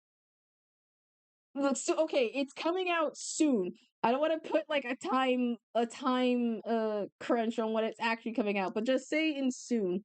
Watch the actual trailer. I don't remember when it comes out. But it's a story about two best friends who are essentially they go to this island, just obviously called the Forgotten Island. And so they accidentally get to there, and the problem is they have to escape. Otherwise, they're gonna forget their entire friendship and their entire friendship and why they were friends. So it's like a race against the time and everything. And my God, this feels like a culture for like I think it was like made by Filipino. I think Filipino style, because there's a lot of references to that, and I saw in the comments. They were like, oh my God, I remember this. Like the school uniform was like oddly more specific. So I was like, okay, that's like a more like specific cultural one in movies and anything. So I'm still gonna watch it regardless because it looks kind of really good, if anything. So if you want to like see it, obviously then like, you know, when it comes out, support it if anything.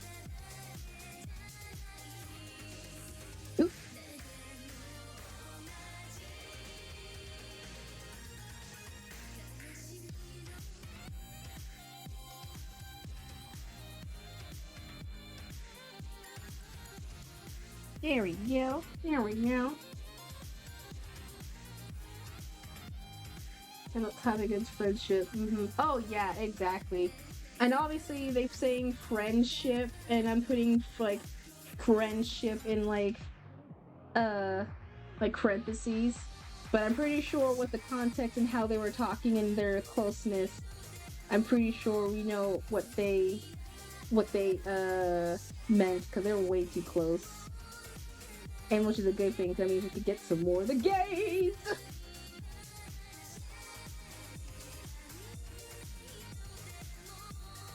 My gums are hurting. Oh, that's not good. That means it's a sign to, I don't know, floss? I have no idea. I hope your gums feeling better. Okay, I think we have like a good base premise, so I guess I was gonna post this on like Ko-fi, but I'll just explain. So this is just a whipping progress for like the soon update for whenever I make like the inevitable swap to like an update PNG. Now obviously this is not final form anything at this point, and plus this is just me like rambling off like a crazy at just like 90% of this stream, so what I saying goes does not equally mean, you know, what's gonna occur and happen. So they're all kind of like the basis first. However, I'm figuring out a program to try and figure out how to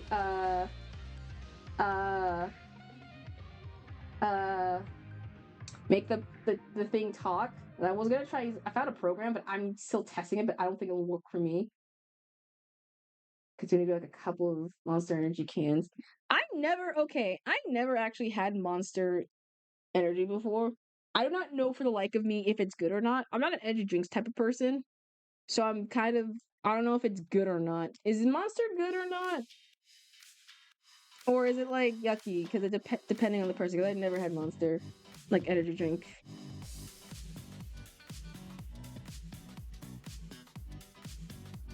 Yeah, oh, excuse me.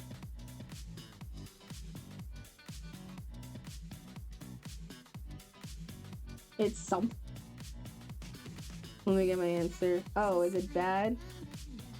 Okay. Well, we're just waiting for that. We'll wait for that. I'll just wait. So, This, I know technically this is a rant, but this is like the basic premise of like a working behind of like facial expressions and things. It's decent. Decent? Okay, decent's not bad. Okay, that means it's kind of goodish in a way. As on your taste buds. Oh, is it? I don't know. I don't know. I never had one before, so I don't know if it's like it's gonna be good or not. If anything, so I'm kind of worried and all that. But who knows? If it's like soda in the base of like sparkly stuff, I'm not gonna drink it. I can't handle it. If it's like alcohol in terms of it, then taste wise, and I legit won't drink it. The closest, whatever I consider an energy drink is whatever the heck I consider my fruit punch and everything. So yeah, so I jogged like a couple days ago. Ooh, nice. You're getting your exercise working, and oh my gosh, there was like so much things that had like released in the span of. Oh shoot, my headphones. Ah, my headphones fell off. Oh shit. Oh my god, it's also dark. Hold on, I gotta close my blinds too. I swear, it gets like immediately dark. This daylight savings time is like tipping me off. Oh yeah, so another movie release trailer post came out. Scary Movie 6 is coming out in June. And I only have like the teaser poster for it. And it's literally is just all of the parodies of Scary Movie. Like with now the addition of Squid Games, I think Megan, I think the clown and everything in Wednesday, like it's just all of that. That one's coming out I think June 5th. Well, I've never seen Scary Movie. Can't with this. Nope. Yes. You're having fun with it. As long as you're having fun with it, that's all right with me. Just be mindful of spamming because Nightbot apparently does not like spams with spammers. But yeah, I can't really say my context for it, but I remember Scary Movie was like a movie which is a spoof on scary movies genres who are just like, you know, like a parody of it. It's like those spoof films. So, and they had 5 franchises and now they're on their 6th one. Obviously it's like a spoof parody on the whole spiel and everything. I can't really tell what it's about because I've never actually seen the original Scary Movie, so I'm kind of more or less confused. Cosmic horror is what I say. Is that what it is? Oh, alright, then I'll agree with you on that. It's cosmic horror at best. So it's gonna come out in June. So if you're excited for June, then get ready for that because I think the people were like kind of begging for it to come out. I know so when I gather, it's where I think there's an out of context clip. I don't know if it came from that exact thing. I have to like remember it specifically. I think it was the part where it was a Scream parody. It was like the Ghostface dude and another dude under a bed, and they were trying to like, the one guy was like trying to crawl out the bed while the Scream guy was trying to like chase after him. And then I think at some point it just got a reversal roll, and the Scream guy or Scream Ghostface was kind of scared of like the normal guy. I don't know why. I don't know how. I don't know the context, but it happened at some point, and I'm trying to figure out why. I don't know how it occurred to that, but it just did, and that's all I know. But obviously, and plus the movie is like like a very not good sussy movie, so that's probably like something like that. I probably just missed context, but yeah.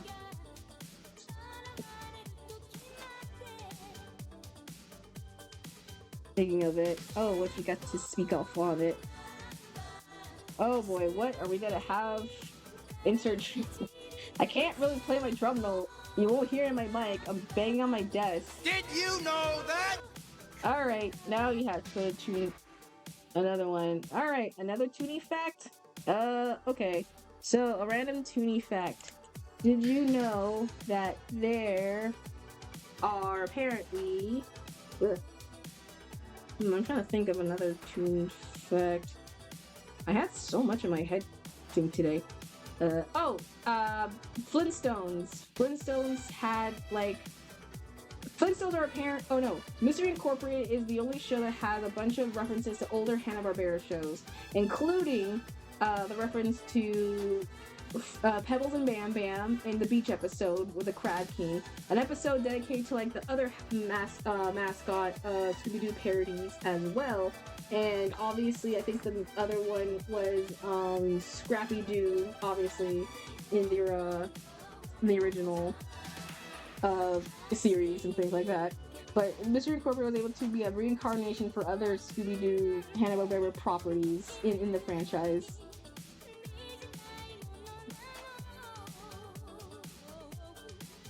It would have been more, but obviously that's where we're left off.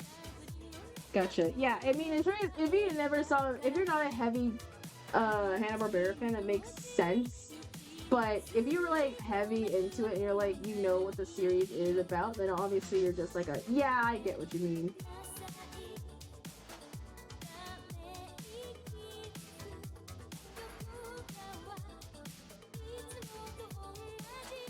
Oh, you just spilled ketchup on.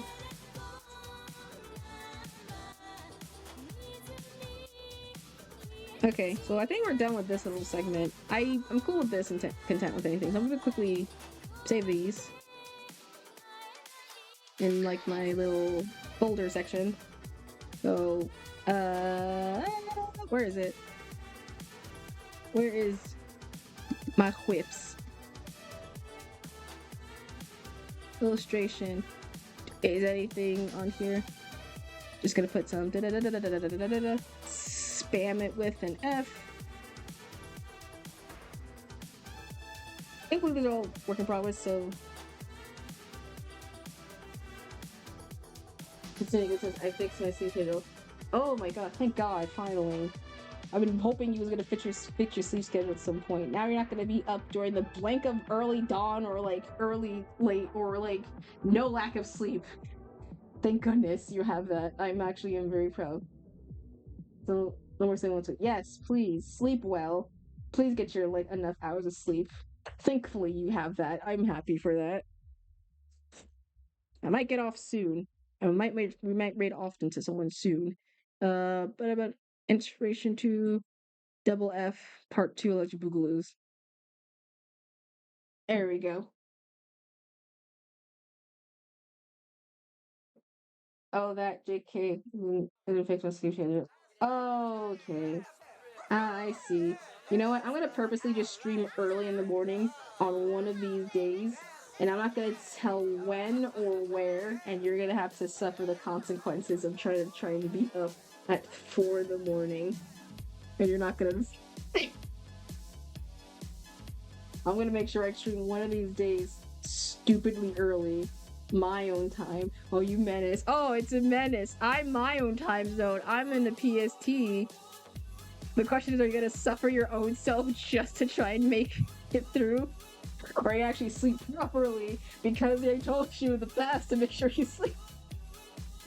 It's my streams. I stream when I want to. I had to stream late because everyone's gonna be out. So yeah. Well, effort. You're oh my gosh. I mean, that'll happen. One of these days, I did stream early a couple of times. I'm just not gonna, one of these I'm just gonna be like, I'm not gonna tell you what day or when. It could be just like a random, I mean, I'll put on my schedule, obviously, but I'm not gonna tell you specifically when the heck that will occur. If anything, so that's just, I'm just leaving it to chance of luck. You first. Yeah, if I have nothing, heck, I could get home from work on a day early and be like, you know what? I want to stream that day. I wasn't planning to it. Well, sure, that's a challenge. That's not a challenge. I'm not challenging you to do that. And you should know when you sign up. You know on what time zone I am, and you know obviously what time zone you are.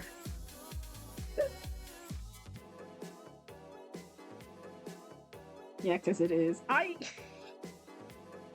say things as if no, it's not. It's not a challenge. It's not. I want you to get proper sleep. Don't make it seem as if it is a challenge. I beg you don't, please. I don't want you to lose your sleep seriously in the sense. Or what if I just make it... God damn. Oh my god. Okay. We'll do like a mini sketch. We won't do this the next... Oh, I might do this off screen, but I want to try to do like a mini sketch of like...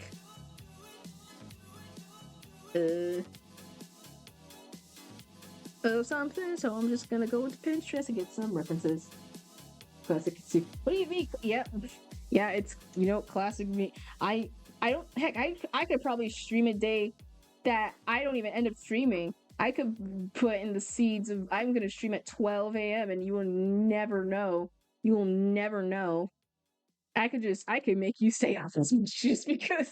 And the day that you think I'm not gonna stream, I randomly, without any spontaneous nor warning, I'll be like, I'm gonna stream. It's gonna be a quick 5-minute stream for announcements. If you're not hearing those time limits, you're gone. You're not, you're not gonna be here. And I can just do that one day. It could just be like a minute stream. Oh, that would be so easy. Imagine if someone actually does do that. Where's my boards? Someone actually does do that. And they're like I'm gonna stream for like 5 minutes. If you're not here in those 5 minutes, you're not gonna have that. I'm gonna ruin like everyone's stream streak. And everything. Oh god, that would be terrifying. Oh, that's evil.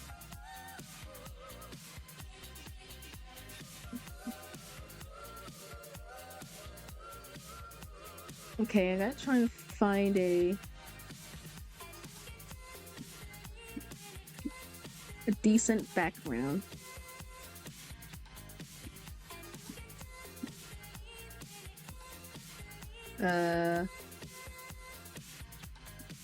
It's hard to find some decent backgrounds because it's really hard to... Actually, we'll just crumble down. All because I was just being a little spontaneous and quirky for like one day and be like, you know what, I just pick a day just to specifically just mess with you. I won't. I'm not that evil. I'm not that ruthless. I'm not that crude. Heck, I don't even know the times I do stream with anything, so I'm just like, whatever happens, happens. I'm gonna stand before getting kicked down by kicked.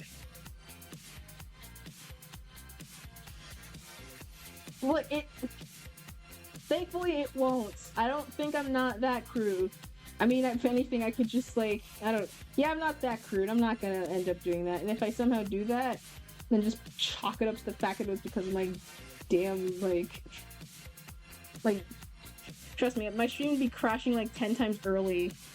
So because of my, because what the heck's going on my own device, so yeah.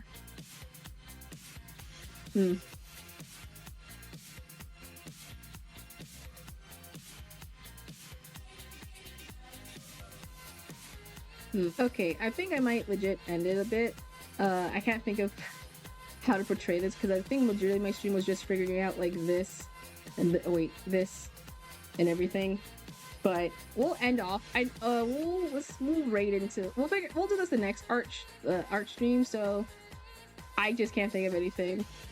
I was gonna do that, but technically it was a doodling day. I was gonna rally. I mean, you never know. I could be playing it right now. You don't even know when it will be. I could be doing it at the most inconvenient time on your end that I don't even know what's happening. I could be... that would be... Oh, man. That would be sucky. The one time I'm streaming and you miss it, like, fully. And because you had something important, like, somehow. It seems like no matter what, you will somehow show up no matter rain, snow, shine, or hail. But for some reason, there's, like, a day that I'm just like, I'm gonna end stream. And you miss it fully because you had something also more important, which is fine, obviously. But it's just like the crazy thought, like, you'll miss it, and you'll be like, oh no! That's what I'm gonna go. It won't happen. I don't think they'll miss it.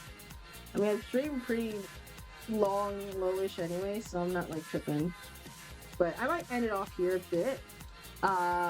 If anything, since I am a little tired. But tomorrow we will, depending on how it is, tomorrow we will stream either, I don't know, we'll either stream Minecraft or Date Everything. Because one, Minecraft now updated to its a new update dropped. And obviously, Date Everything, because we haven't talked to any people in forever, and I kind of happily missed that. So there's a 50-50 shot. We don't know what we're going to do. We might yap a bit, obviously, at the beginning of stream to figure out before we settle in, if anything. New. Yeah, third, I might at some point in the future play a newer game. I know next week I want to try and figure out something cool, so hopefully I have the chance. If not, then I don't know. But yeah, the whole premise today was just doing something for behind the scenes stuff, because I want to figure out a new PNG. And this is all you're gonna get filter-wise. Anything else, I'm just gonna update to my Ko-fi. So if you want to see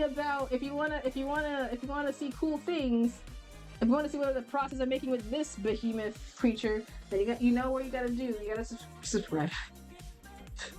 What about both? I mean, okay, it takes heavy long to set up both. Even if I were to, I could, but I know how long both games are. Subscribe, got it. To the if you can, I'm not for if you can. I'm trying to post more up there if anything else. But I think that will be all today. Okay, I want to rate out into someone. I know it's late. Let's see. Honestly, you know what?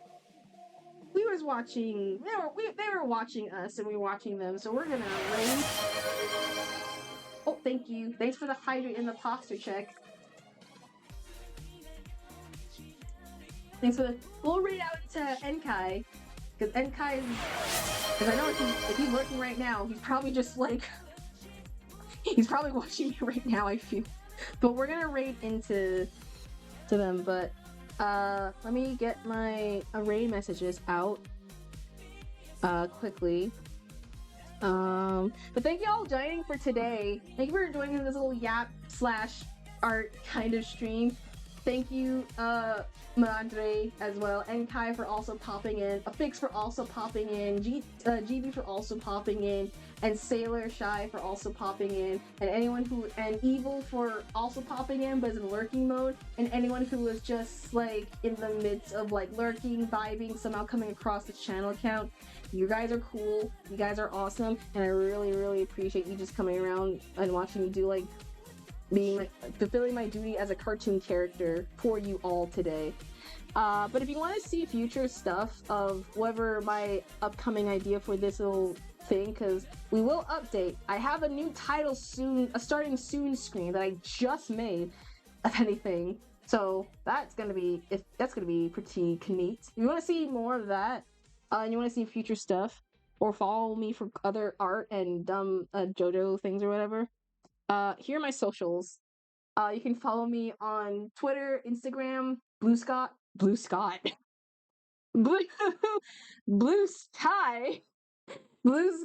and TikTok. Who the fuck's Blue Sky? Oh my god, is that the Fiery Kitsune? Look, Scott, she's 17. God damn it! How are you? You're not even the franchise. Yeah, but I know she's 17.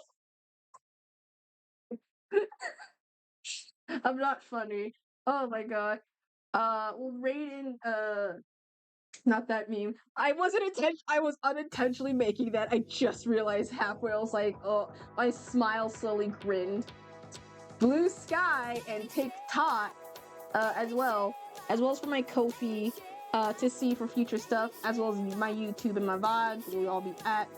If you want to, see my, socials, or if you want to get a commission from me, click on the link, and I have my commission art is still open.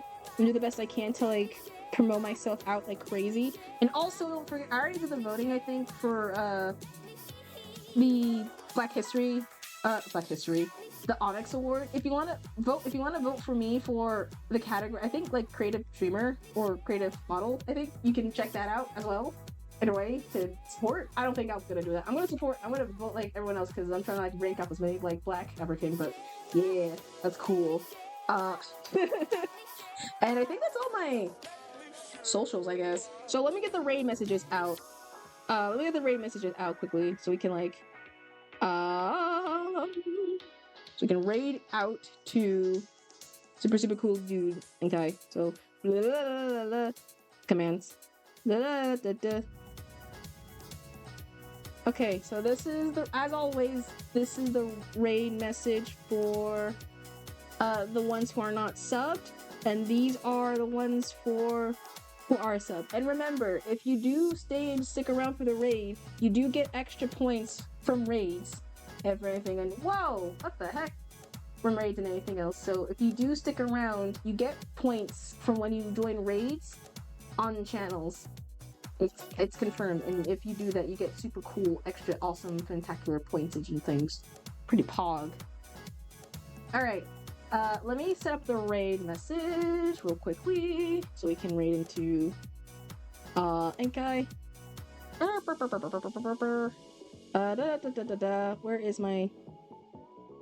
Where is it? Alright, let's actually go to the... I'm trying to find the thingy quickly. There we go. Okay, so here it is. Raid. Alright. Here we go. Found it. So we're gonna raid into Enkai since I know they're watching my stuff, so I want to give the support. We support all streamers, big, no matter what. Big or small, short and tall. All of them are pretty freaking poggers. Pog. I couldn't rhyme. I'm trying to find... Where is... He's not... Where's Enkai? Hello? Where is Enkai? Hello? Where is Enkai? I know... Okay, found him. Okay, I found him. Okay. There's like snuffed in the midst of like everything. Okay, let's go to the buy screen. Alright, let's start the raid. Alright, everyone, thank y'all for joining today. I know, I'll see you tomorrow around 5 or 6 o'clock or earlier, depending on what, what happens tomorrow. Hopefully, this is the starting of a new process. We're slowly in the process of upgrading, but, take care. Thanks for tuning in. It's time for me to tune out. Behave yourselves, and yeah, bye-bye. Broadcast ends in 5, 4, 3, 2, 1. Later.